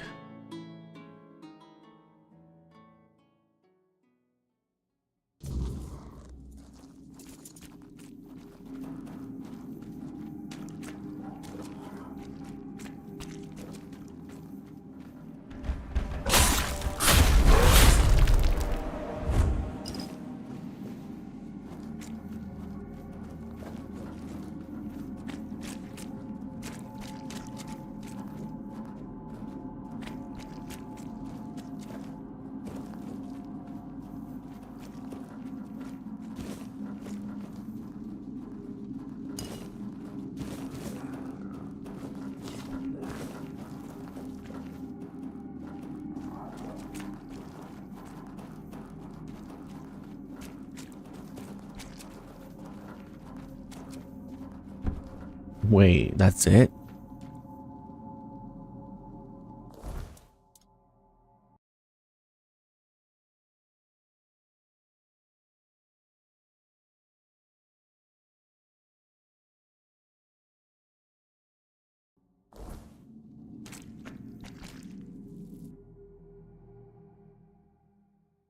Huh.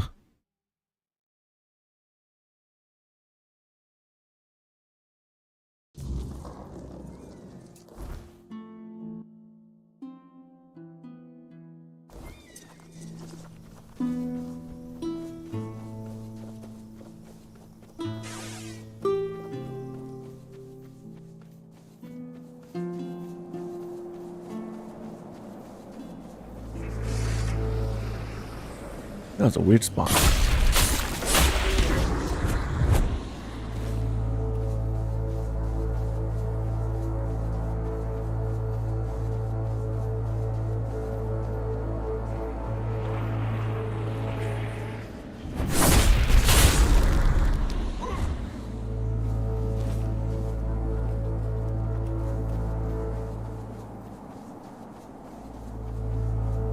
Man, these weapons are so insane.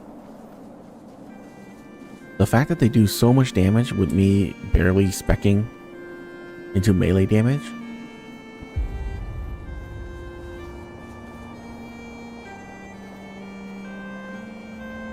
And when I say barely, I mean none at all.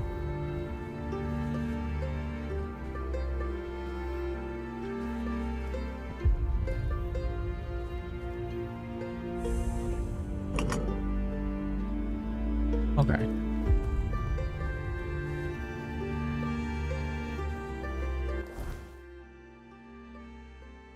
So there's that tomb right there. There's this weird tower, and there's this tomb right here. And then there's this right here, Forgotten Grave. Gate. There's 4 things I need to go and get after I grab the shield.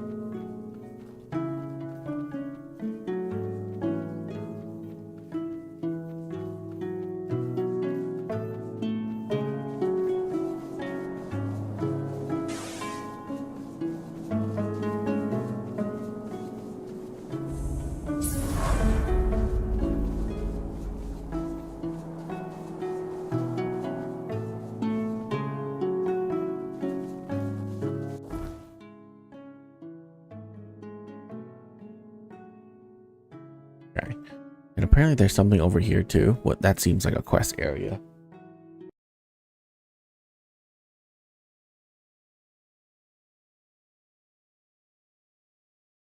Requires all of Arthur's soul fragment? Yeah, okay. We're not doing that anytime soon. Which means we can go to Wither's hideout.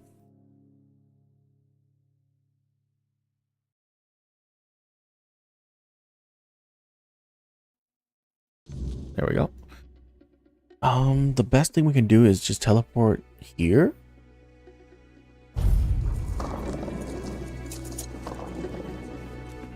And then we can just no clip our way up.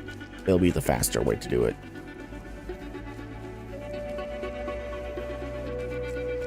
Oh, never mind. It's right here. I thought it was gonna be up on the cliff.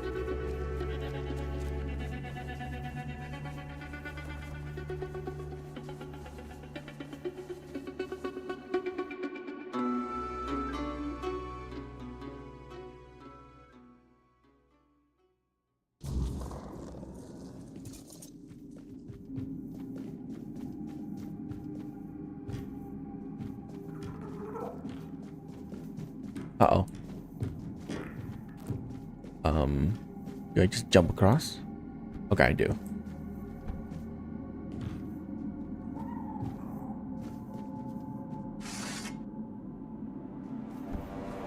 Hi.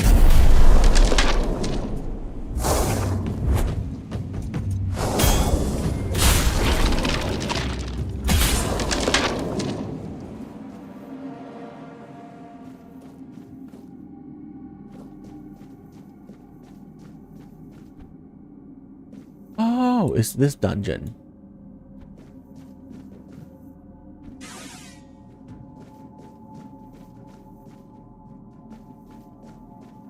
You're here to kill me. That much is clear. But tell me, before you lift your blade, before you cast your spell, have you ever wondered why? You're a crow, that's enough. A crow? Is that all I am to you? No name, no past, just another tally on your list. Do I care about terrorist names and past? About the children No. of Oregon. Beyond the stories your leader feeds you? Or does it not matter, as long as you have a target? You know Vidar? I know of him, more than he would ever admit. You think you're hunting the children of Morrigan, that he's guiding you toward justice? No, Vidar is more entangled with the children than you can possibly imagine. Tell me, have you ever wondered how he knows so much? Oh, he's probably with Have you them. ever wondered why there's always another name, another place, another crow for you to cut down? Do you really believe he's only ever been the hunter?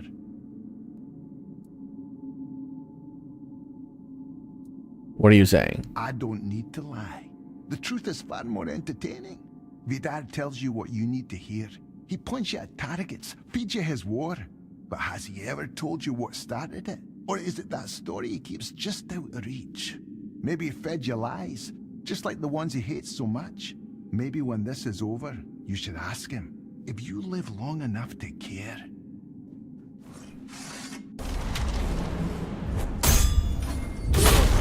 Oh, Jesus.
Hmm.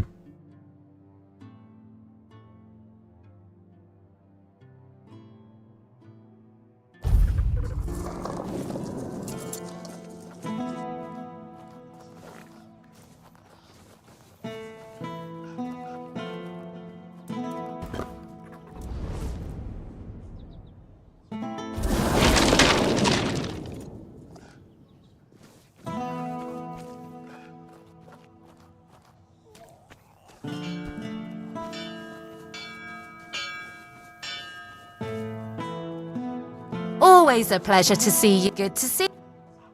Luck or... Hello, coming back. What about it? Then what?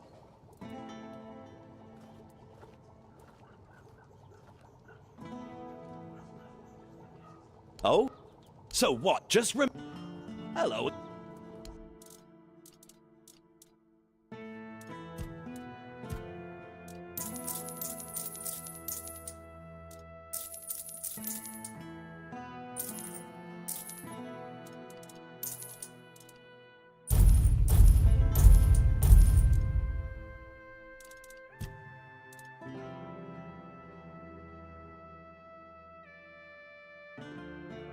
Hmm.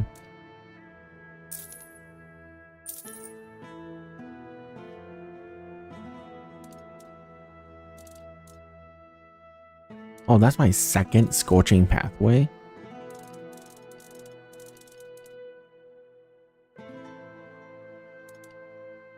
That sucks.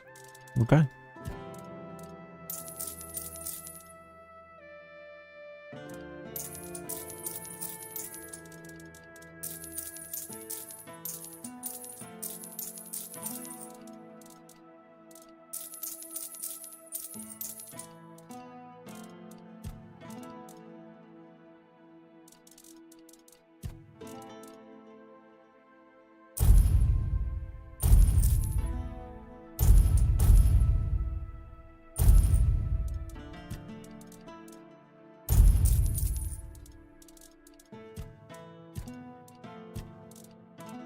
Leave it already? And we...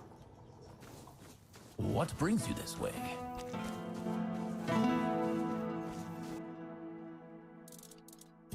Alright, let's put these away.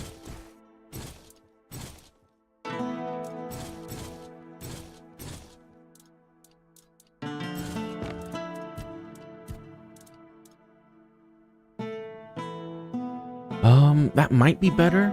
Plus 5, that's 20, and that's 20. I lose 20% physical damage, but that's kind of okay.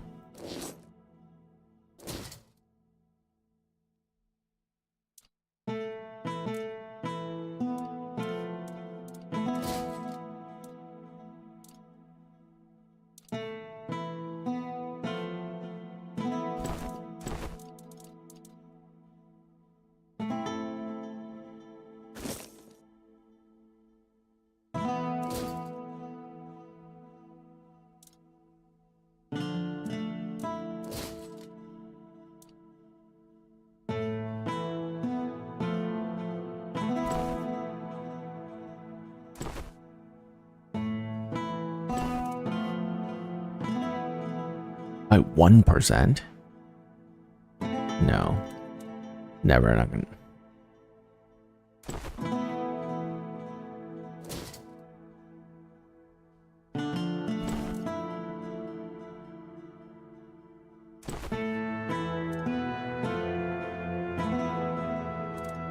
Okay, that's pretty good.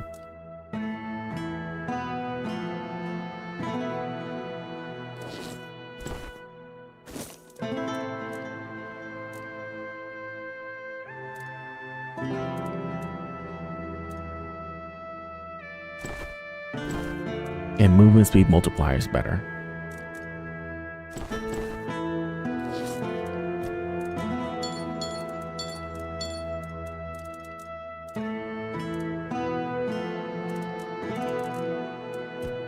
Okay. I highly doubt any of these are any better.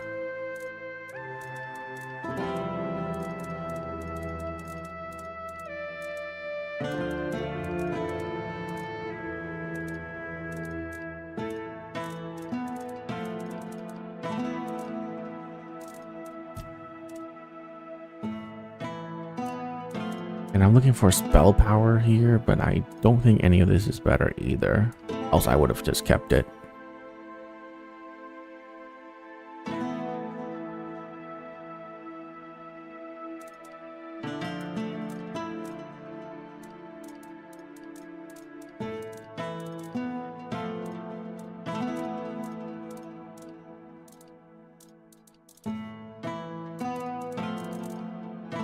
Same thing with this. Yeah. Nothing's gonna be better than the glove I have.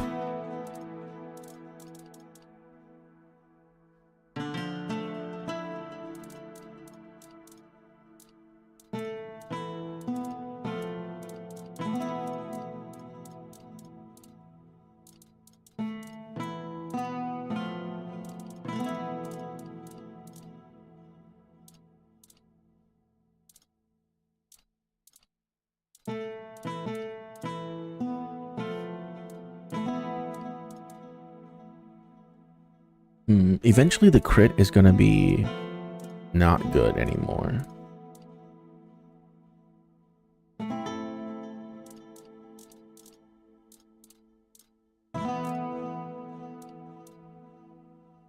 Yeah, when that happens, I'm guessing Plague Race is gonna be better for that.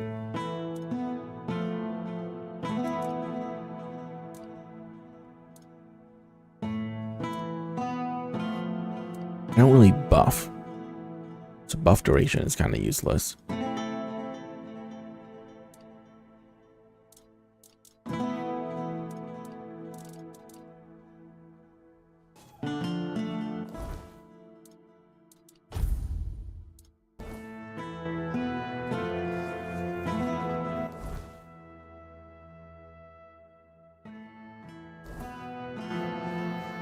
First, let's just go and... Ow. Kinda hurt. You found her, didn't you? You went to that cave and came out alive. So that means she's dead. She wouldn't have just given you my heart back. What happened? I'm not sure. I'm guessing some kind of spell. I can't believe love could ever be that blind. Sweet All-Mother, I'm embarrassed just thinking about it. She was a monster, as you know. A beautiful one, but only on the surface. Not even on the surface. I can't believe it's over. Oh, and I didn't have a chance to express my gratitude. Although, an apology might be more fitting. You risked your life for me. That's more than I could ever ask of anyone. Even someone dear to me. So, thank you. What brings you here? What do you need? Your wound, the cave, the monster. Do you remember anything else? In my eyes, she never looked like a monster. I remember following her to that cursed place. When we were close, she touched my heart. I felt a great pain. And then I saw what she really was. I got scared, grabbed something heavy. I managed to get away, but inside I felt emptiness. Each morning after that, the burning of my wound grew more intense. I see Airfear putting you right back to work. He seems stern, but he's a good, hard-working man. This time, though, it's personal. As soon as I was sure I could swing the hammer twice, I got straight to work. I'm forging a new heart. I know I've only just gotten back the one that beats in my chest, but I can feel there's something wrong with it. It's weaker. I am weaker and unsteady. It's easier for me to grow impatient and angry. More things seem to cut me deeper. I feel like my heart is poisoned. Airfare seems like a rather difficult man. Hasn't been easy for him. His entire world has begun to change around him. You've seen what they did to the trees near Kunacht. For some reason, it pains Airfear no end. Even before I got sick, the Camelotians had commissioned a lot of work from us. I think he feels partially responsible for what's been happening around here. What exactly is Camelot doing here? The men here in Connacht is dying. The nights have become even more dangerous. People say the weirdness is creeping closer. Perhaps the Camelotians have a point. It is difficult for me to say anything more. I just want to do my job the best I can. You're forging a new heart? How will it work? So far, all my attempts have failed. None of those hearts had the spark a forged replacement ought to have. They were far too weak to beat in a blacksmith's chest. There's a legend about the Stone Wardens. It tells that they could forge a heart stronger than any other. A heart that could make a man invincible. Sadly, I don't know much more than that. Right now, I'm just banging my head against the wall. So what do you want to do next? Well, since the Stone Wardens are all Dalriata, my hands are tied. Vrel is the only person from the tribes that I know. A Dalriata selling books. And that's something, isn't it? I was planning to ask her about the legends myself, but maybe you could do it for me? Urfir will clobber me with his hammer if I shirk my work again. I'll do it. Thank you. I hope Vrel will be able to tell us more.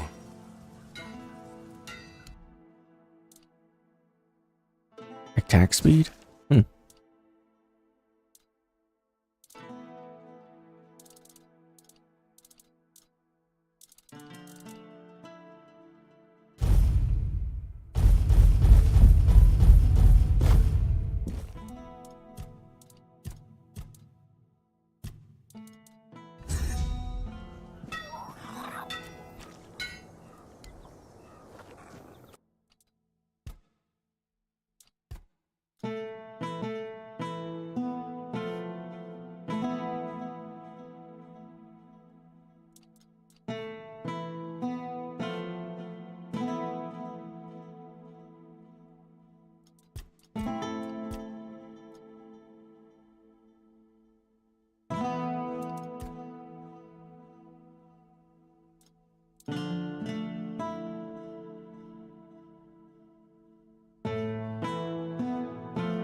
Interesting. I can make it like weigh nothing.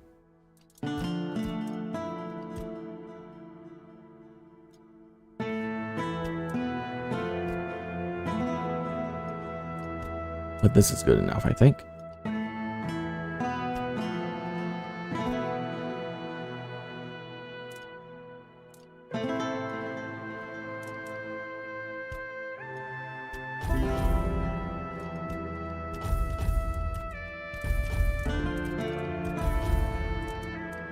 Okay.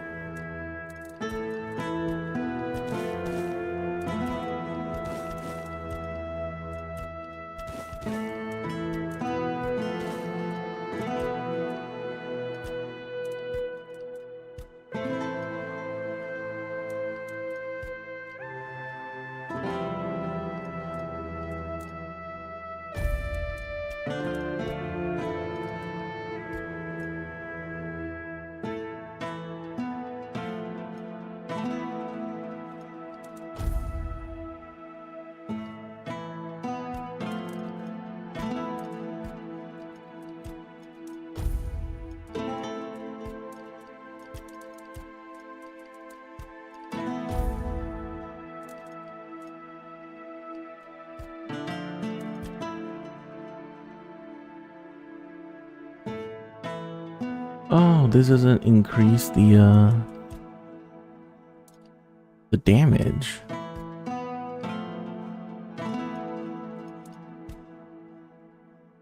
Well, that's much less interesting. Holy crap, this increased spell power by 5% every level?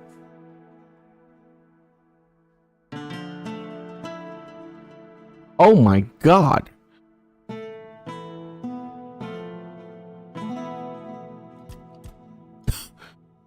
That's insane. Same thing with this? And this too? Oh my goodness.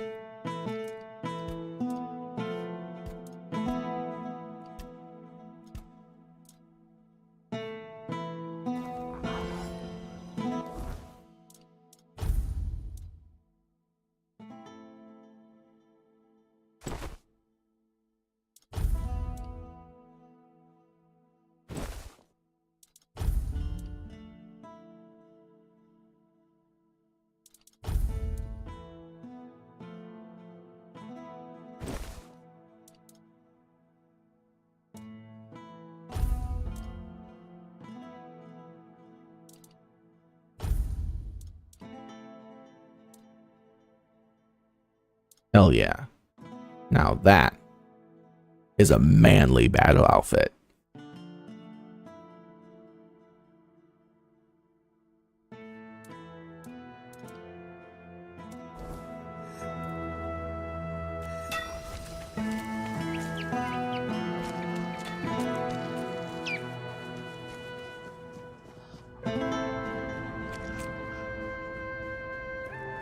Oh, I'm so much faster. Holy crap.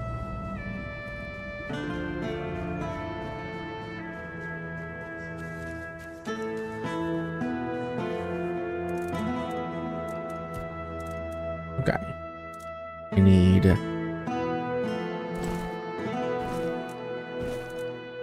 Okay, I need to take the glove and the boot out.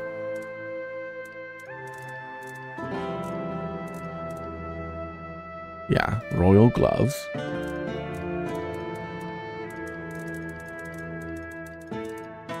And royal boots. Royal slippers.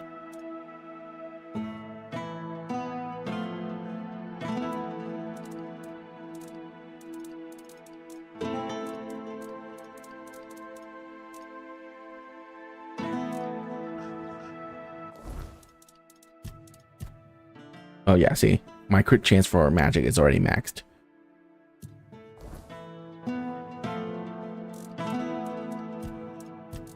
I thought so. I mean, this cape is now useless.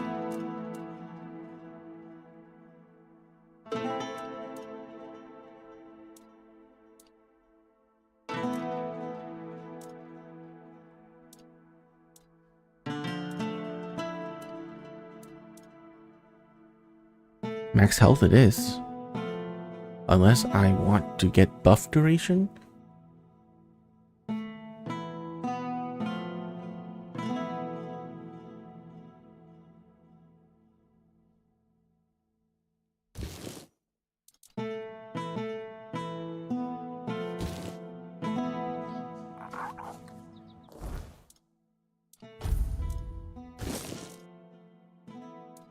Okay, that looks badass. You know what? Just based on looks alone, we're just gonna go with this.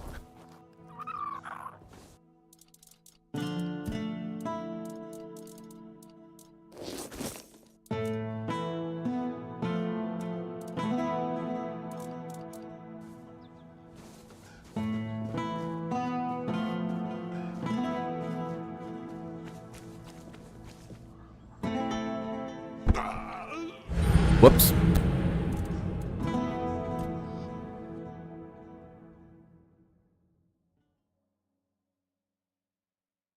I kind of forgot that I need health.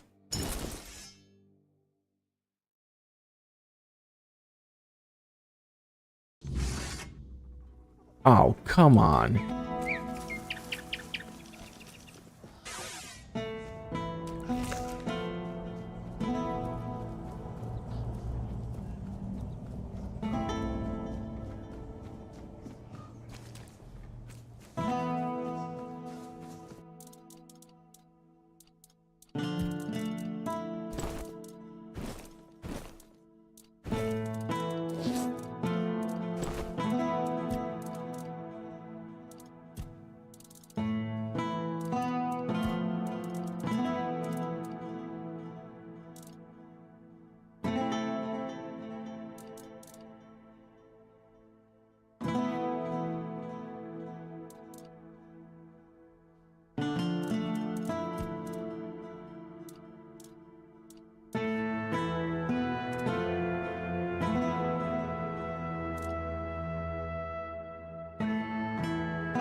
I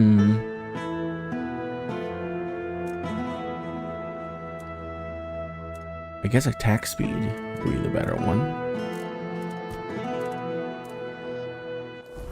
Because we don't need the critical chance anymore.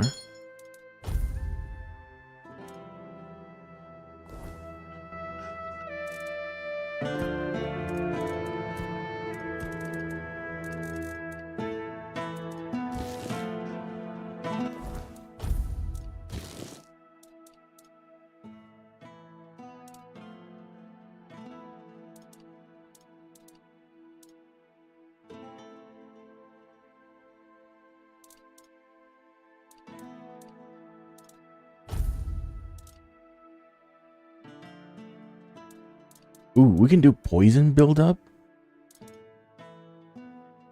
Yeah. Let's do poison buildup.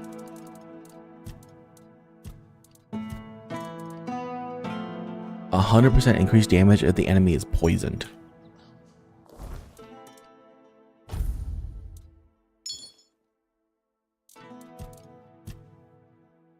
Okay.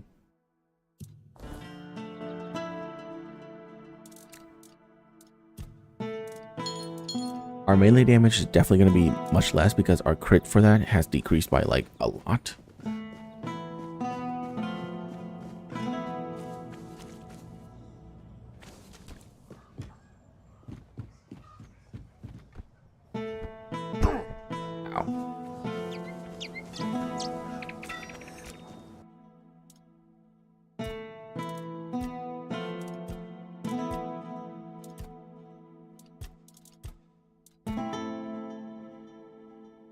God, look at this.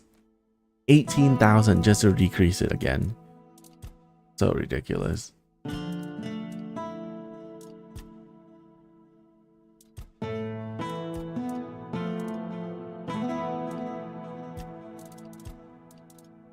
%, yeah, okay. I thought so. This is also 5%. Okay.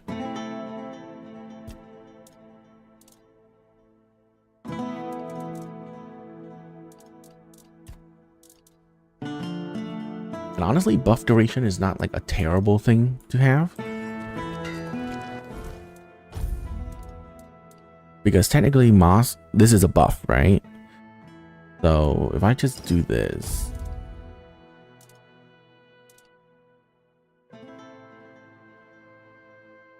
Where's my health? Oh, okay.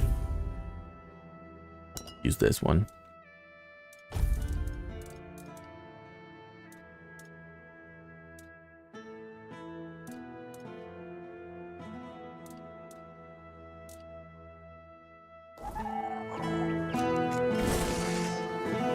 Jesus. You sure about that?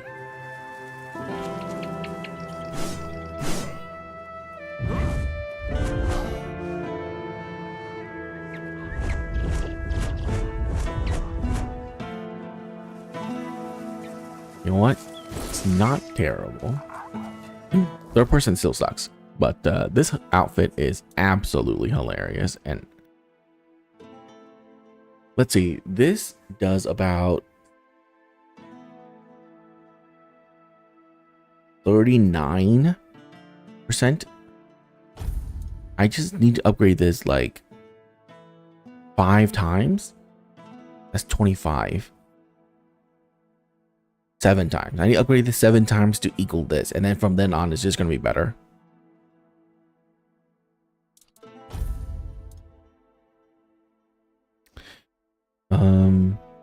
For now, this is still better, but the slippers will become better. Okay. Oh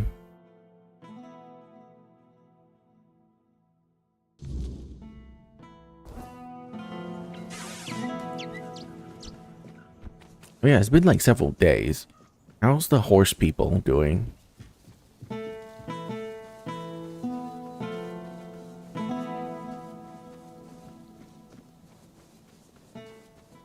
I talked to Gil. You know, I never thought he had it in him. I know he didn't kill the old bastard on purpose, But that was some quick thinking. Still, I wish he hadn't felt like he had to keep it to himself all those years. Do you remember about anything that night? Not much. Granddad beat me until I passed out.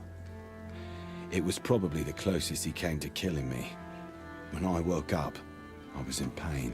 Granddad was gone, and Gil just patched me up and then acted like nothing had happened. We never said a word about it. I guess we both wanted to forget, just for different reasons. Does Gil still want to stay in the farm? No. We talked about it, and the only thing keeping him here was Gil. But I promised to back down a bit, let him do his own thing.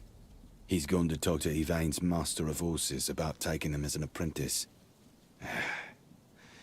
I'll miss him, but I guess it'll do us both good. Thank you for what you've done for us. May the All-Mother bless you. Awesome. Have a nice day.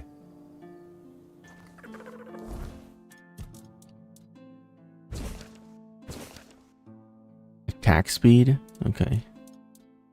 Encumbrance limit. I mean, that would be good for normal people, I suppose.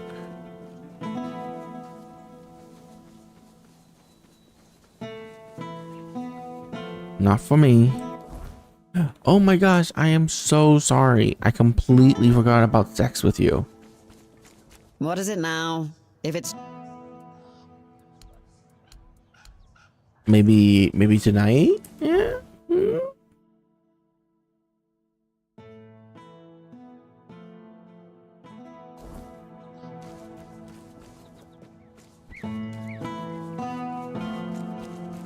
Okay, we're gonna jump up there, okay?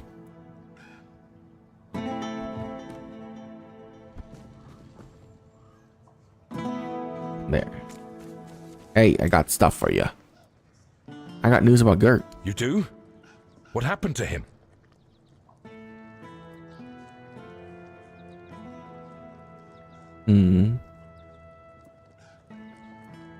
I found Gert's body. A weird bitch got him. Here are his insignia. So that's how it is.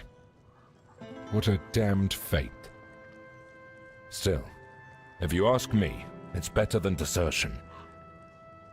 Though, we'll never really know if it wasn't desertion, will we? Here's your gold. His wife will be devastated, and his child's now an orphan. Damn it. I'd hoped he'd meet a better fate. I'll await your return. Okay.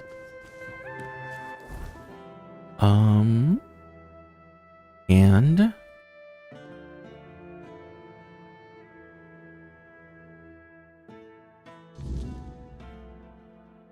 let's go.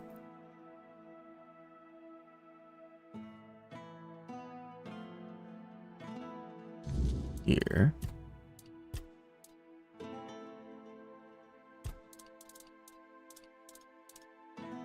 God, there's so many things.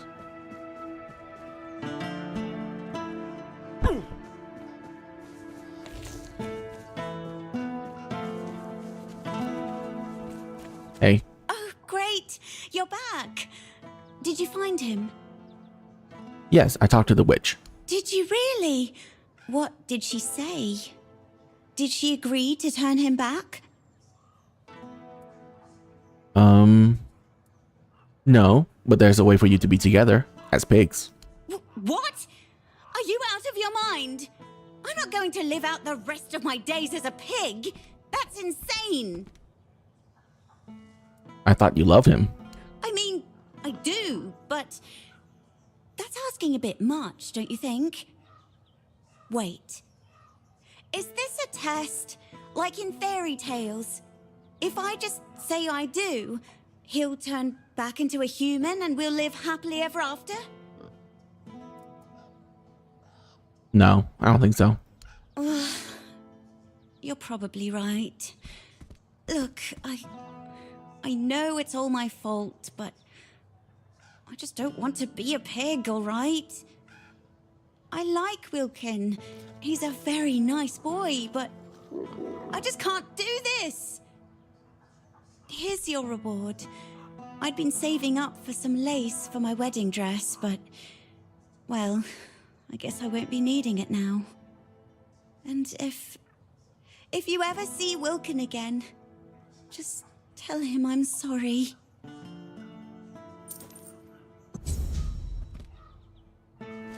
Okay. Done with that.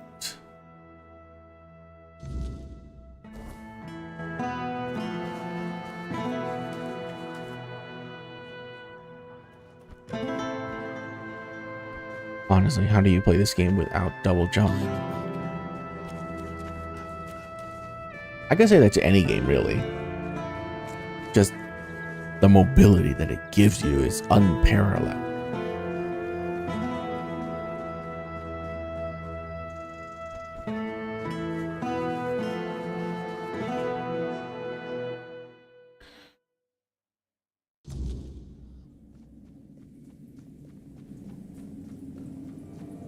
You're here. Let me look at you.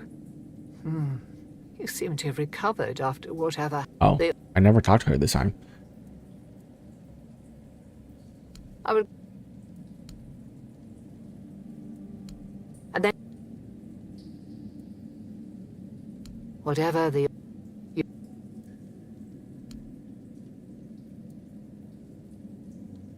Oh yeah, Ailey's not worried that you're not visiting the hospital. The hospital will manage without me for a little while longer. Ailey is more capable than she realizes. Ailey believes you're the answer to her problems with the hospital.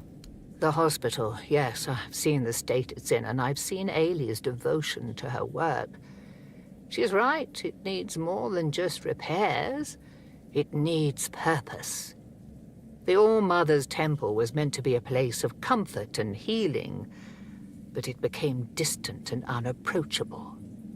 What good is faith if it doesn't reach the people who need it most? Then take it on. Build the hospital into something more. I would like to help, truly, but I cannot. There is something I must resolve first. Something that has haunted me for far too long. Whose grave is this? Here lies Lady Maeve, wife of Lord Yvain Tarion, my dear. I'm wondering the same. Well, we heard this already.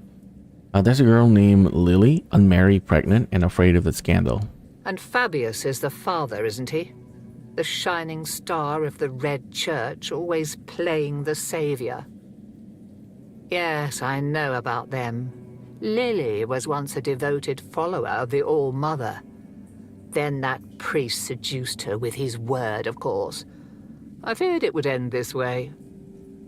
She's afraid of a scandal, you say? She should be more afraid of being left to fend for herself. What about her fear of Luger causing problem? Ludger is a fool, barking orders he doesn't even understand. If he tries to interfere, he'll soon learn that the All-Mother's priestesses are not to be trifled with. She's scared. She doesn't know where to turn. And so the mess lands at my feet as usual. Fine. I'll help her. Bring me the herbs on this list. I'll do the rest. And remind her that coming to me isn't just salvation, it's protection. The All-Mother guards her own, and Fabius will find no purchase here. I'll let her know. Do that, and remind her who's truly looking out for her when all this is over. Here you go. Good. Let's see if the All-Mother still guides my hands. This won't take long. Once it's ready, give it to Lily and tell her she's not alone, no matter what she decides. Here, it's ready. Give this to Lily. Tell her it's her choice to make, but she doesn't have to face it alone. The All-Mother's light is with her, even in the darkest moments. All-Mother, guide you.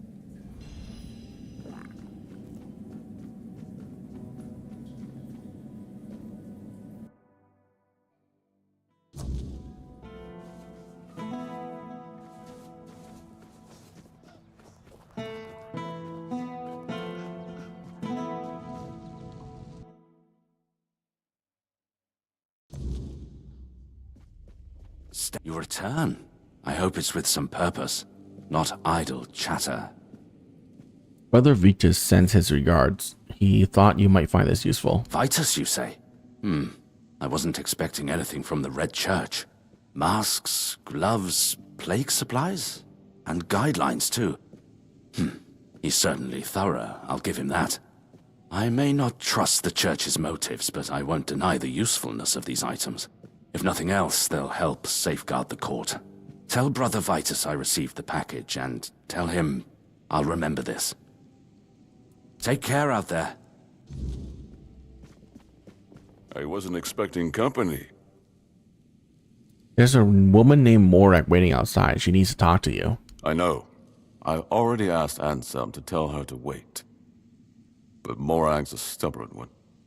Honestly, what does she expect me to do? I'm not about to argue with the legate over one inn. Not when there are far more pressing matters at hand. To her, it is a pressing matter. I don't doubt that. But Kunart is in a precarious position. I wouldn't be surprised if Denholm shuts the inn down out of fear of rebellion. And I'm hardly in a position to challenge his decision. We all have to endure these inconveniences a little longer. Inconveniences? This is a livelihood we're talking about. Well, surely she's been given some sort of compensation, hasn't she? She hasn't gotten any money, no. Oh, that is unfortunate. I can see why she's upset. Very well. Tell her she'll be paid part of the damages from my coffers, and I'll speak with Denholm about her situation. When I have the time. I can't offer more than that. As long as this stalemate with Camelot holds, reopening the inn is out of the question. That's my final decision. Now, was there something else? I have a letter from Osmond, the merchant. It contains advice on how to resolve the conflict. Does it now? Very well. Tell Osmond that... what shall we tell him? That I thank him for his concern, and that I will take his advice under consideration.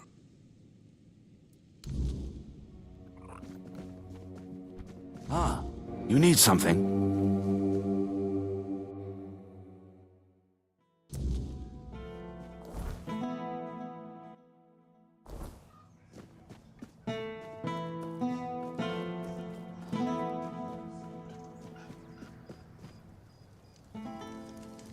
I talked to Lord Yvain. And? What did he say? He'll cover part of the damages himself, and he'll ask Camelot to pay the rest. But the inn stays closed? Figures. So now instead of standing around here, I'll be stuck at home, hoping those thugs from Camelot will graciously pay what they owe me. I'd say it's better than nothing, but honestly, it's barely that. Eh? Should have known better than to count on that good-for-nothing lordling. Thank you, stranger. I'm glad at least someone here still cares about the common folk. Thank you.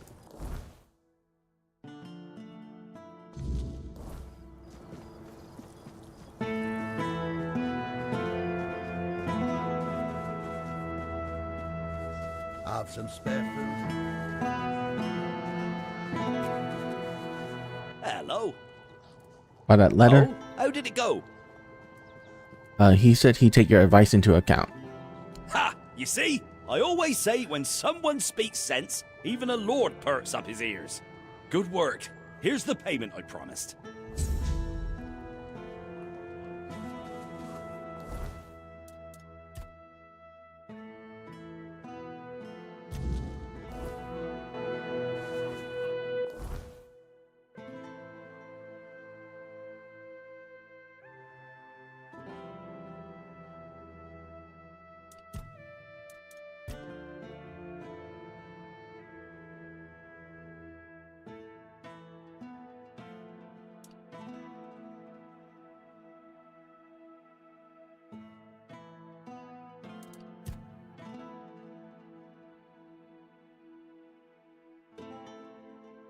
Oh.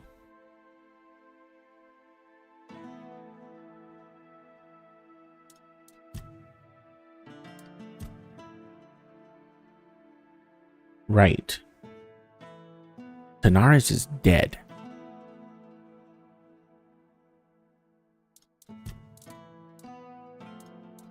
What do I do now?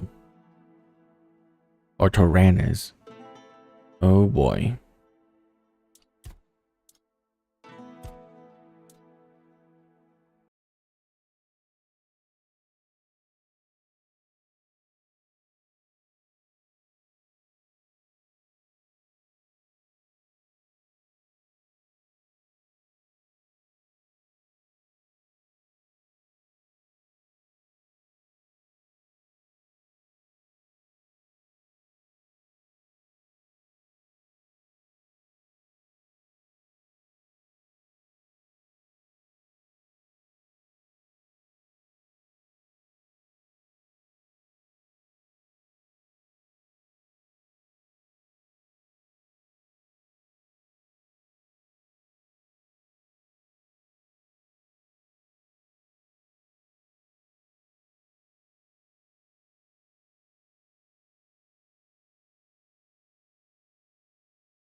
Okay.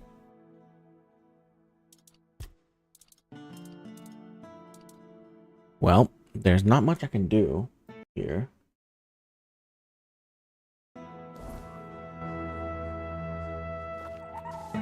So, what I can do, okay,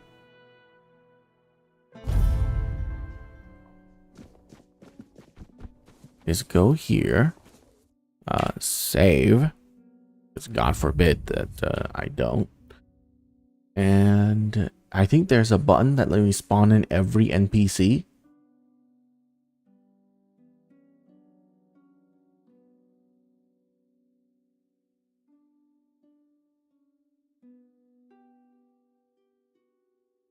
Spawn all unique NPC.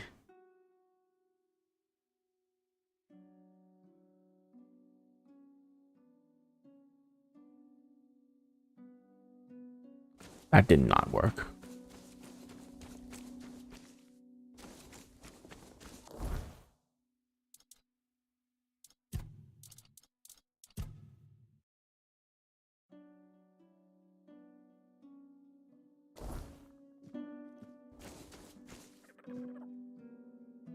Okay.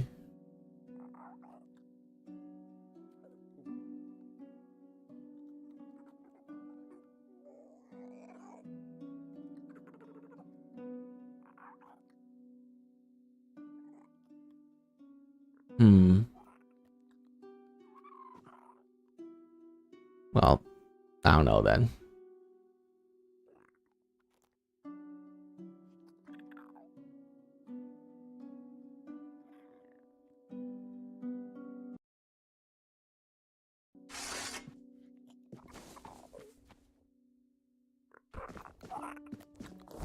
Maybe if I fast travel, it'll help.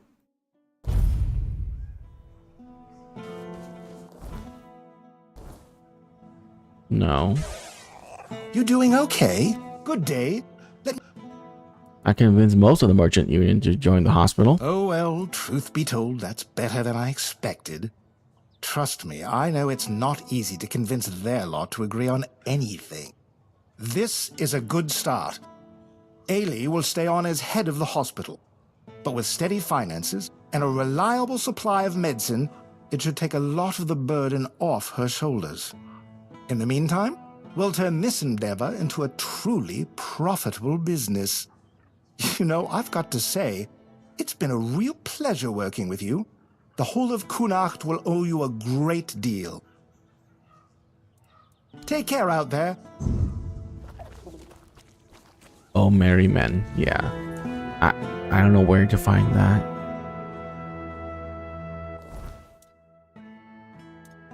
And I still don't know where to find this.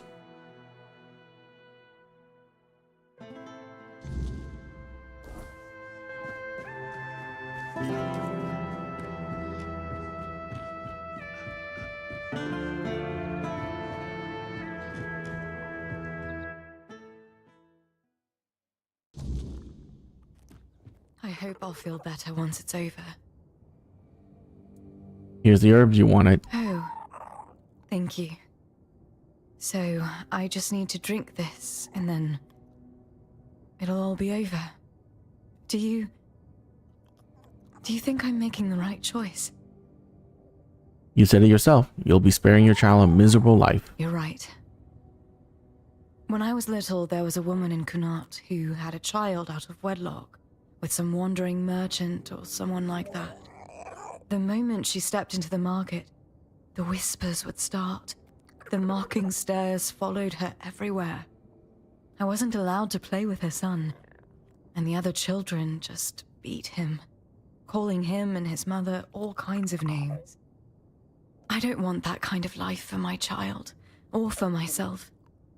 Thank you for helping me. You've made me feel less alone in all this, and that means a lot to me.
It's... Go.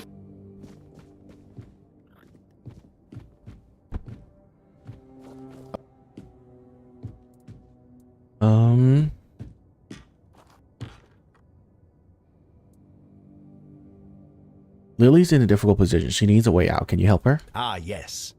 The poor girl caught in the web of Fabius's ambitions. But tell me, do you really think a man so fond of sermons would keep to his vows? So you believe Fabius is to blame? Oh, it's not about belief. It's about seeing clearly. Fabius is a careerist, my dear friend. His every action is calculated to elevate himself. Other people are merely pawns in this game. The Red Church deserves better than his kind. But there is a way to set things right. Help me, and I will ensure Lily has a fresh start, far from the prying eyes and judgment of Connacht. A new life, unburdened by scandal. What do you want? A simple thing. The truth. Lily must formally report Fabius for breaking his vows. Such actions cannot be ignored. Not if the Red Church is to reform itself into something greater. You'll be compensated, of course. A purse of coin for your trouble. And the satisfaction of knowing you've helped expose hypocrisy in its most insidious form.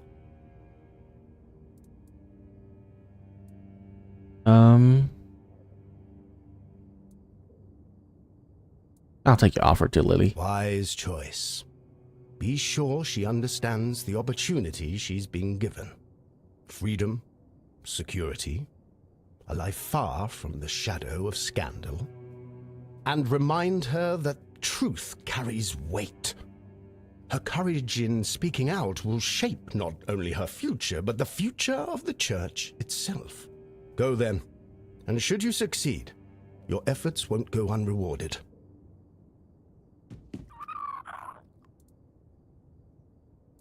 Oh, okay.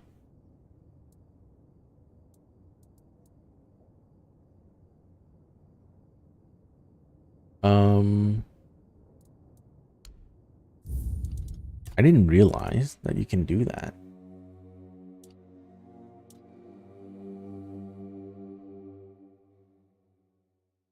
So we're gonna redo that. Forcing him to be with her and also kicking him out of his position will be pretty good. Because I like that path more.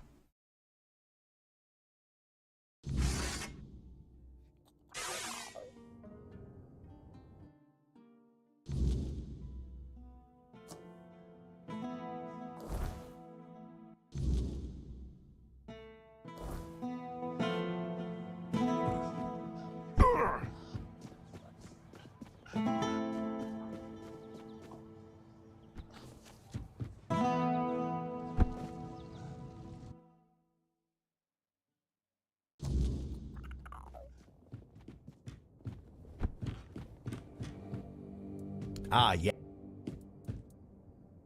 Oh, it's other, but there. A sip, you'll be. Wise choice. And go then. Lily mentioned that Luger has been following her. Do you put him up to it? Luger? My, he's an eager one, isn't he? Now, let's call it, misplaced zeal. I may have suggested he keep an eye on matters, but harassment, that wasn't my idea. You must understand, I need to know what's happening with Fabius and his little indiscretions. Ludger's enthusiasm may have gotten the better of him, but his intentions were noble. Observation, nothing more. And Lily, she's terrified. What do you have to say about that? Ah, that's unfortunate. Not my intention at all. This girl is an innocent caught in Fabius's web. I don't wish her harm. I only wanted to observe the truth, as I always do. If Ludger has overstepped, I'll rein him in. We wouldn't want to give Fabius any ammunition against us, would we? But it seems you're more than an idle observer yourself. Tell me, why are you so interested in Lily's plight? Surely you've come here for more than just complaints about Ludger. Lily's in a difficult position. She needs a way out. Ah, yes. You'll be... Why, and go then. It's done. Anselm received the package. Good. Anselm is not an easy man to sway, but with this gesture, we've planted the seeds of trust, and perhaps ambition. Here's your reward, and consider it a token of appreciation for your discretion. You've proven yourself quite resourceful. The tides of Connacht are shifting, and you've ensured they move in the right direction. Well done.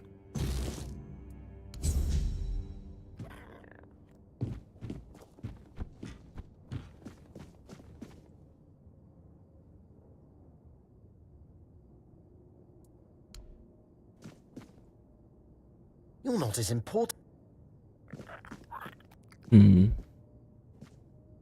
Brother Veach's offered to take Lily under his wing if she reports you. Vitus, that wretch. I always knew he hated me, but to stoop so low as to use an innocent woman and a child, my child, to hurt me. No, I won't give him the satisfaction of seeing me broken. He won't take my family away from me. I'll take Lily, and we'll leave this place. We'll find somewhere to start fresh. Thank you for telling me about Vitus's plans. Without your warning, I don't think I'd have realized how much I stand to lose.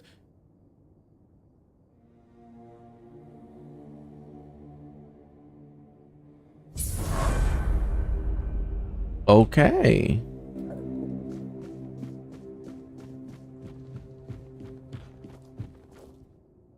Fabius is gone. He immediately left Kunak. Gone, is he? A coward's retreat. Running before he could face the consequences of his actions. Typical. I had hoped to see him fall. Not simply vanish. There's no satisfaction in a battle where the opponent forfeits. No chance to expose the flaws in his armor for all to see. Still, a vacant seat in the church leaves room for opportunity, doesn't it? The people will need someone steady, someone capable of leading them. Perhaps this wasn't the path I envisioned, but it may be the one I take. I thought you wanted him gone. Yes, but not like this. I want him disgraced, stripped of his false piety for all to see. Running away denies us that satisfaction. But remember this, friend. Even in defeat, one can find victory. And Fabius, he'll stumble again, wherever he goes. His mistakes will haunt him, and perhaps one day we'll hear of his fall after all. You've done well to bring me this news. I'll ensure it doesn't go to waste.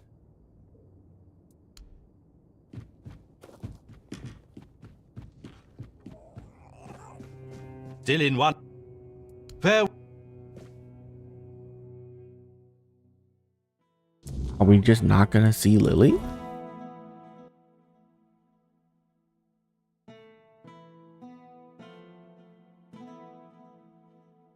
Oh man.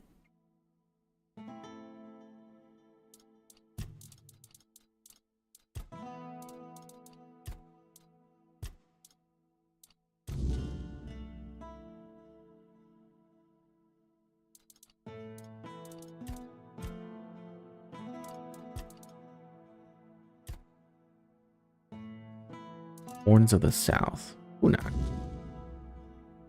Oh, Denholm. Here a mark in the area. Forlorn swords.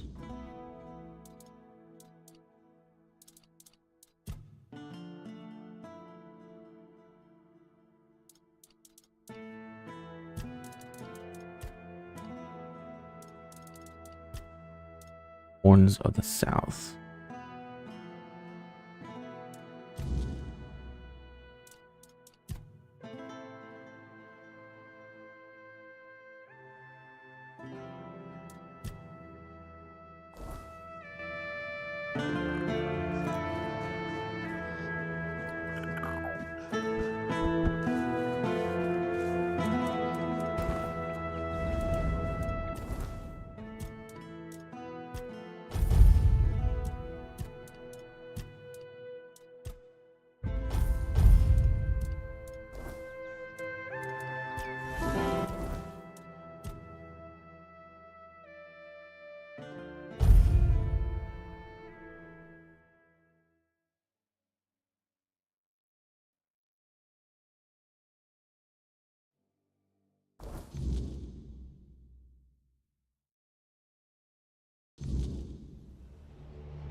Why is this marked Horns of the South?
Let's see. I need with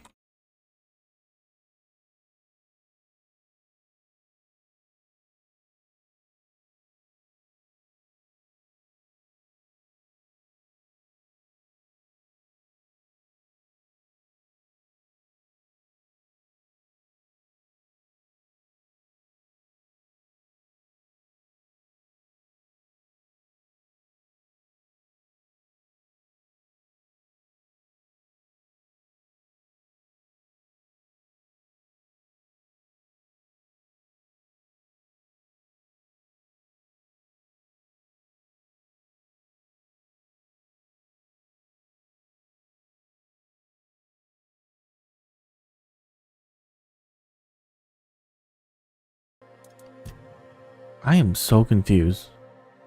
Like, there's me, and there's confusion.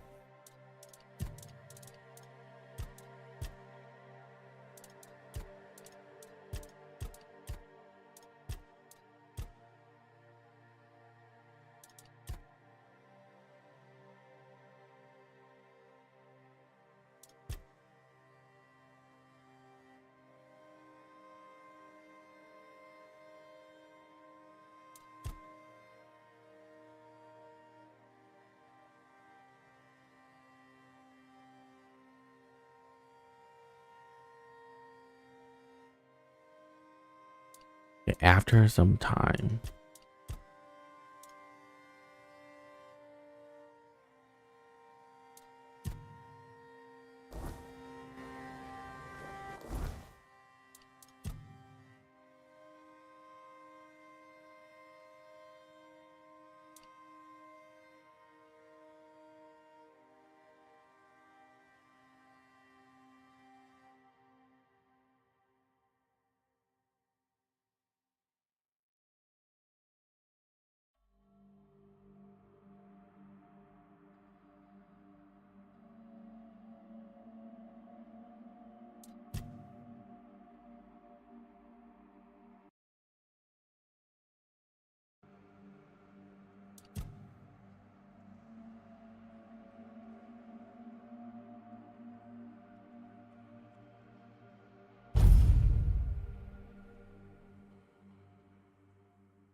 I think for this we need to like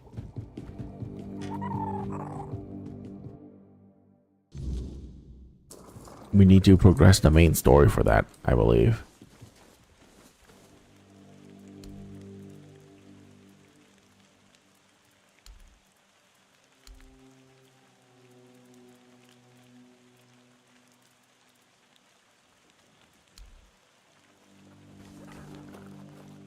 Oh, I just get XP for giving stuff to this.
I heard that stone wardens can forge someone a new heart. Oh? And where'd you hear a tale like that? A local blacksmith named Bjork told me. He's the one who needs a new heart. I didn't know our stories had traveled so far. The Camelosians prefer to call us heartless beasts only capable of destruction. But I suppose a tale about creating a heart in the fires of a forge is something only another blacksmith would believe and appreciate. So, that Beor, tell me about him. He lost his heart to a fae. He got it back, but it's weak. Aye, that's the way of it. A heart given to those creatures is never whole when it returns. If it returns at all, they drain every joy, every spark, leaving what's left little more than a brittle husk. I'm sorry your friend bears that burden. He tried forging a new heart, but it didn't work. He used iron, didn't he? Iron's too brittle. Steel's no better. It's cold, lifeless. To forge a heart, you need metal that is alive. You need a metal that will sing as your heart sings when you see the smile of a loved one. Have you ever forged a heart before? Twice. Once for a man whose wife's heart had been frozen by an ice weaver. He feared it would shatter, so I made her a new one. The other, well, it beats in my beloved's chest, as his beats in mine. Both forged in the same fire, bound to the forge as much as to each other. So what we need is weird steel. Aye, it's the only metal fit for such a task. But weird steel alone isn't enough. It must be woven with ethereal cobwebs, threads that will give the heart its strength. Bring me those and I'll forge the heart. After that, it will need to be filled. But that task will fall to you. Here you go. Good. Give me a moment to find the right song. I haven't lost my touch. Here, your friend will have a strong, beautiful heart. At least in terms of craftsmanship. The rest is up to you. The heart is just an empty vessel. It needs to be filled to start beating. What do I need to do? Well, there are two ways. Through death, or through sacrifice. I'll have to die? No, of course not. You can fill it with the life of creatures you kill, but it will take some time. A life torn away is far less willing than a life freely given, and I can't say what effect it'll have on Beor. It's not a method we use often. Sacrifice? You can pour some of your own life into the art. It'll weaken you, sure, but I'd say some sacrifices are worth making. Besides, I believe it will give you another kind of strength. Something far more valuable than what you've lost. What if I give him an empty heart? Then he'll have a cold lump of steel in his chest. What do you think? Thank you for your help. If you want to fill it up with the energies of things you kill, just hold it up when you fight. It will collect life, and at some point, will give you a sign that it's beating again. Come to me and I'll bind life to the heart. If you decide to fill it with your own energy, just tell me. Either way, come back with either a full heart or when you make up your mind. 30 max health, take it. Of course. Ah, this part never gets old. Remember, don't resist it. Let go of your instincts and focus on the heart. You'll feel a bit weak afterward. 30 is but don't nothing. worry. Strength can always be rebuilt. Here, feel how warm it is. It will serve Bayor well.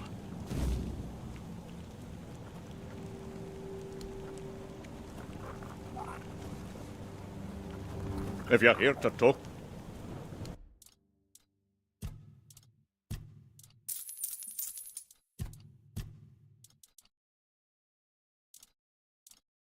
Max stamina? Gross.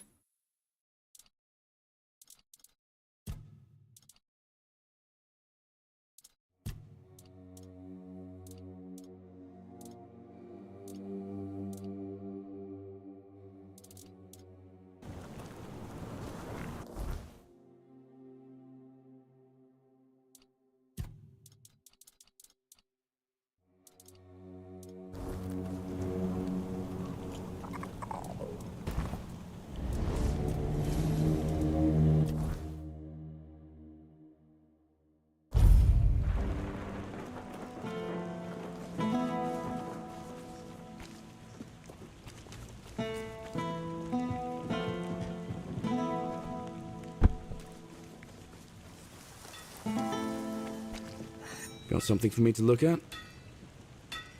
I spoke to Kivor, a stone warden. He managed to forge a new heart for you. What? That's amazing. What materials did he use? What else was needed? Did he tell you how to make it? Oh my. I have so many questions. But those can wait. First things first. For this, I will need your help, my friend. Once more, as always. So, shall we begin?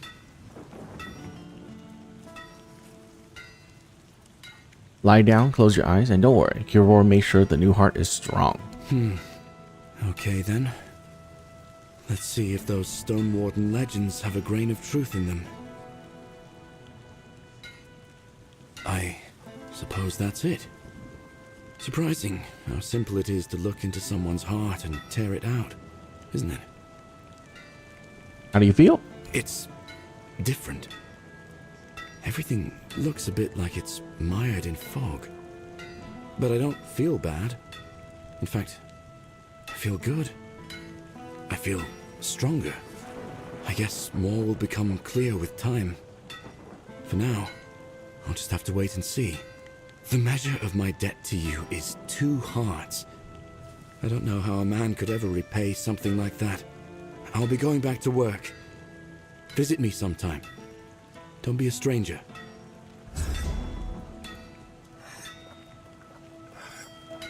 What do you need?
Yeah, everything is now Denholm.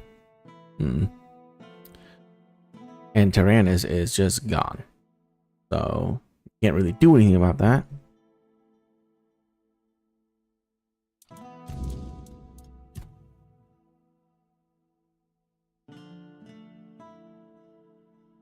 Yeah, he's supposed to be like around here somewhere normally.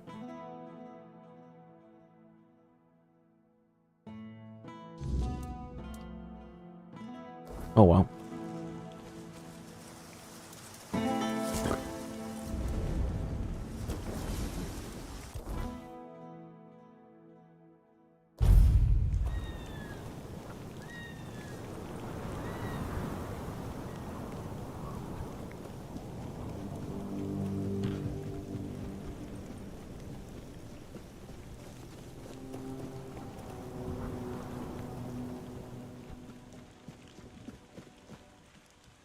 I got rid of Wither. Efficient. I respect that. Wither thought himself untouchable, twisting minds to suit his needs. You proved him wrong. One more stands in our way. If we're lucky, taking her out ends this. Wither say you're somehow tied to the children of Morrigan. Is that true? I know their ways, because I have to. Because no one else fights them like I do. But if you think I'm one of them, go ahead. Draw your blade. See where it gets you. I already told you what drives my hunt. Beyond that, I don't owe you my past. What I do owe you is the only truth that matters now. The children must fall.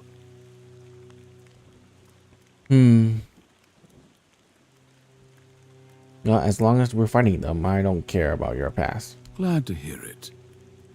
You've seen firsthand what they're capable of. How far their reach extends.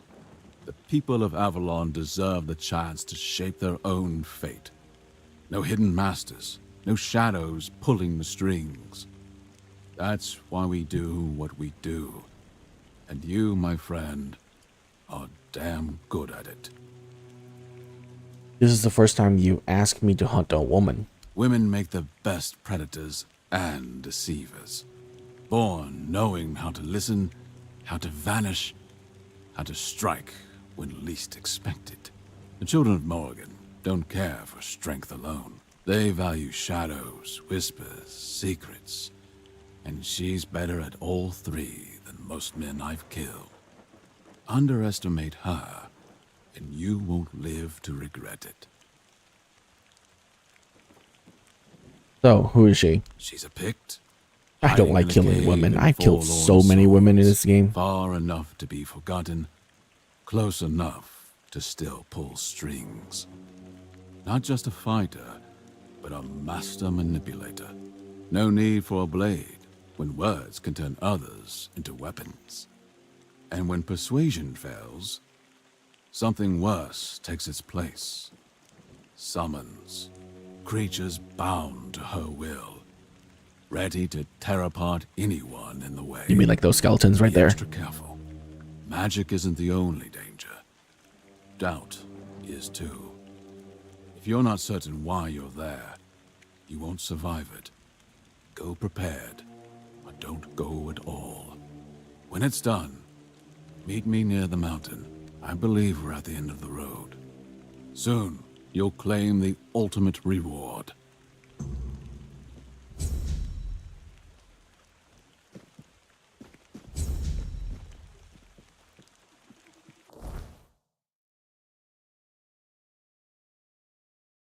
Oh, it's in a different map now. Okay.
Yeah. Look, I'll go there, but I doubt I will be able to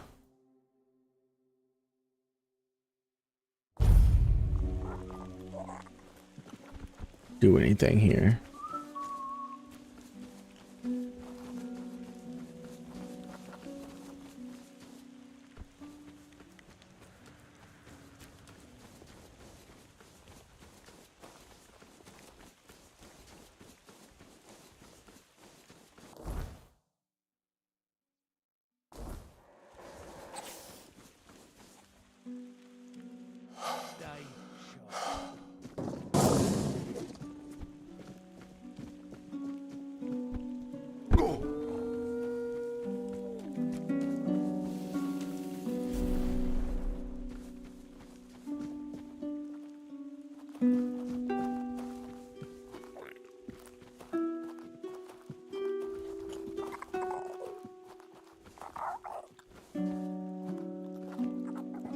Yeah.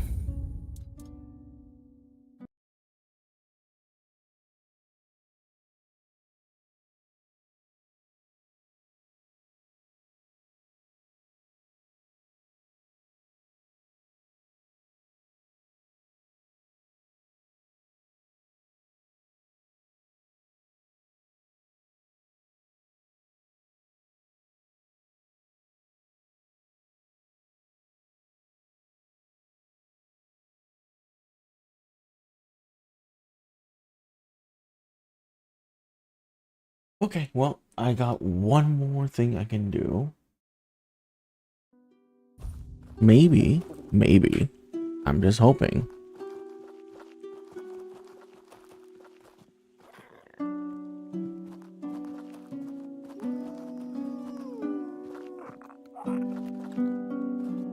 So sad.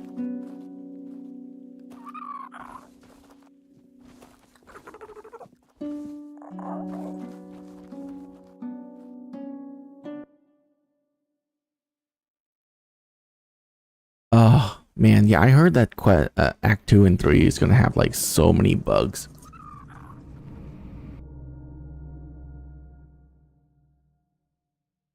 And I kind of don't want to ruin this game by playing through all these bugs.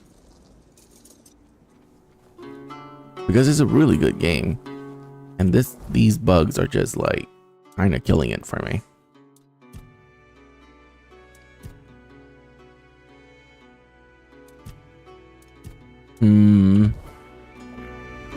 Well, there's not much I can do. That was like the only thing I can think of.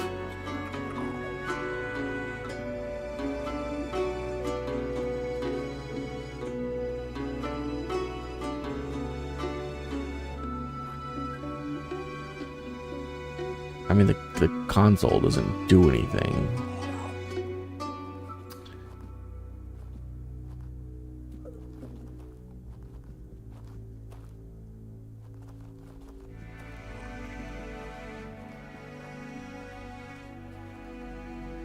Yeah, okay, well, I guess that's just another quest that's just broken and I can't do anything.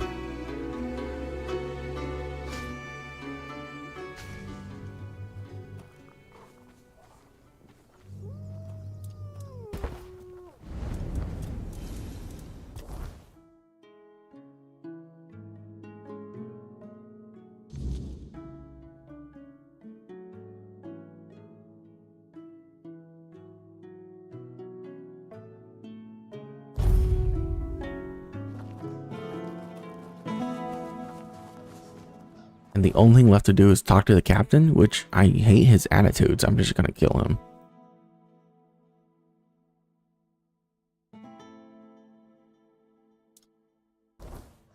Let's do that.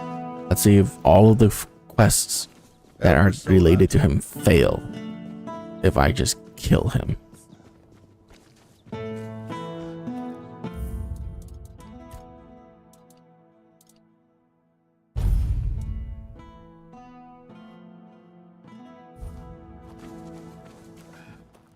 Ah, you appear. Firstly, second, and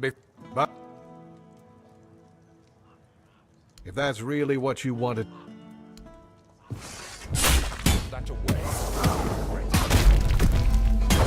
You're gonna regret crossing me. Oh, you'll pay for that! Now we're talking. Oh, you'll pay for that! Well, you're gonna pay for that! That's it! You're dead!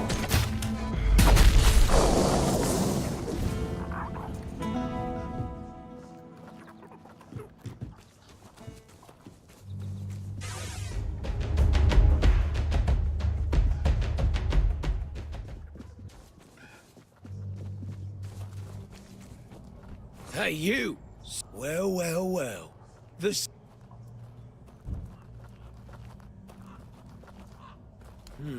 Usually you go to the cells. You hope the rats won't bite your ass. And we hope so.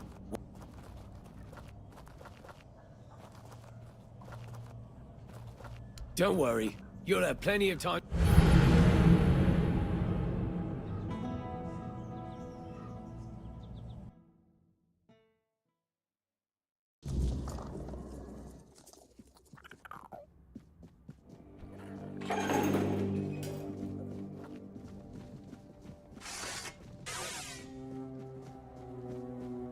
Wait, that's it? Stop! Not say what you're doing here right now. After Flan died, I was told to check everyone who... What happened to Flan? You haven't heard? He was killed in broad daylight, right here. No one knows who did it. Who'd want to get rid of poor, decent Flan? But I've got a hunch. I'm not the only one either. I've got proof. Here, read it yourself if you don't believe me. Didn't think you came here just to keep me company. Look, I'm not like Flan. Either sign the visitor's book or leave a generous donation to help. See you then.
Help a soul out on you, Jim.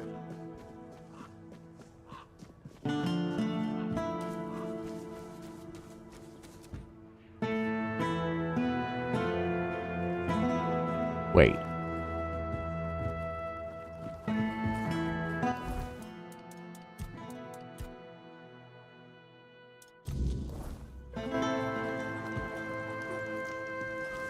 So I soft locked myself by killing him? Listen, I've got something I need your... What is it? This bounty came down from command. A fat reward for the head of a bandit stirring up trouble in Kunacht. But there's a catch. What kind of catch? The bandit's name is Tom. He's an old friend. Someone I ran with when I was younger, before I joined the army. Hell, before I had any sense. They don't know about my past. If Denham gets wind of it, I'll be court-martialed. Or worse. And I can't turn Tom in. Not after everything we've been through. So, doing something behind Denholm's back? Okay. So what do you need from me? I need you to find Tom. Talk to him. Convince him to leave Kunacht before the bounty hunters catch his scent. If he stays, it's a death sentence for both of us. What if Tom doesn't agree? Then I'll deal with it, one way or another. But I'm hoping it doesn't come to that. Listen, Tom and I, we've seen things together. Done things I'd rather forget. He was like a brother to me once. I owe him this much. Will you do it? Alright, I'll do it. Good. I knew I could count on you. Find him, talk some sense into him, and get him out of Kunacht. I don't care how you do it. Just make sure it's done. Here, this should help you find him. And thank you. I mean that. You'd better move quickly. Tom's not the kind of man to sit still. I should have handled... I'll await your... So the game doesn't recognize that I kill a guy that is tied to like 15 quests. So let me ask you this. Why the fuck would you even have this as an option, devs, if picking it just soft locks the entire game?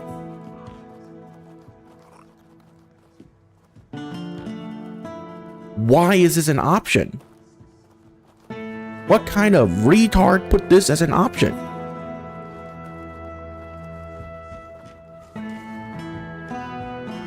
Wow, okay. That's just stupid.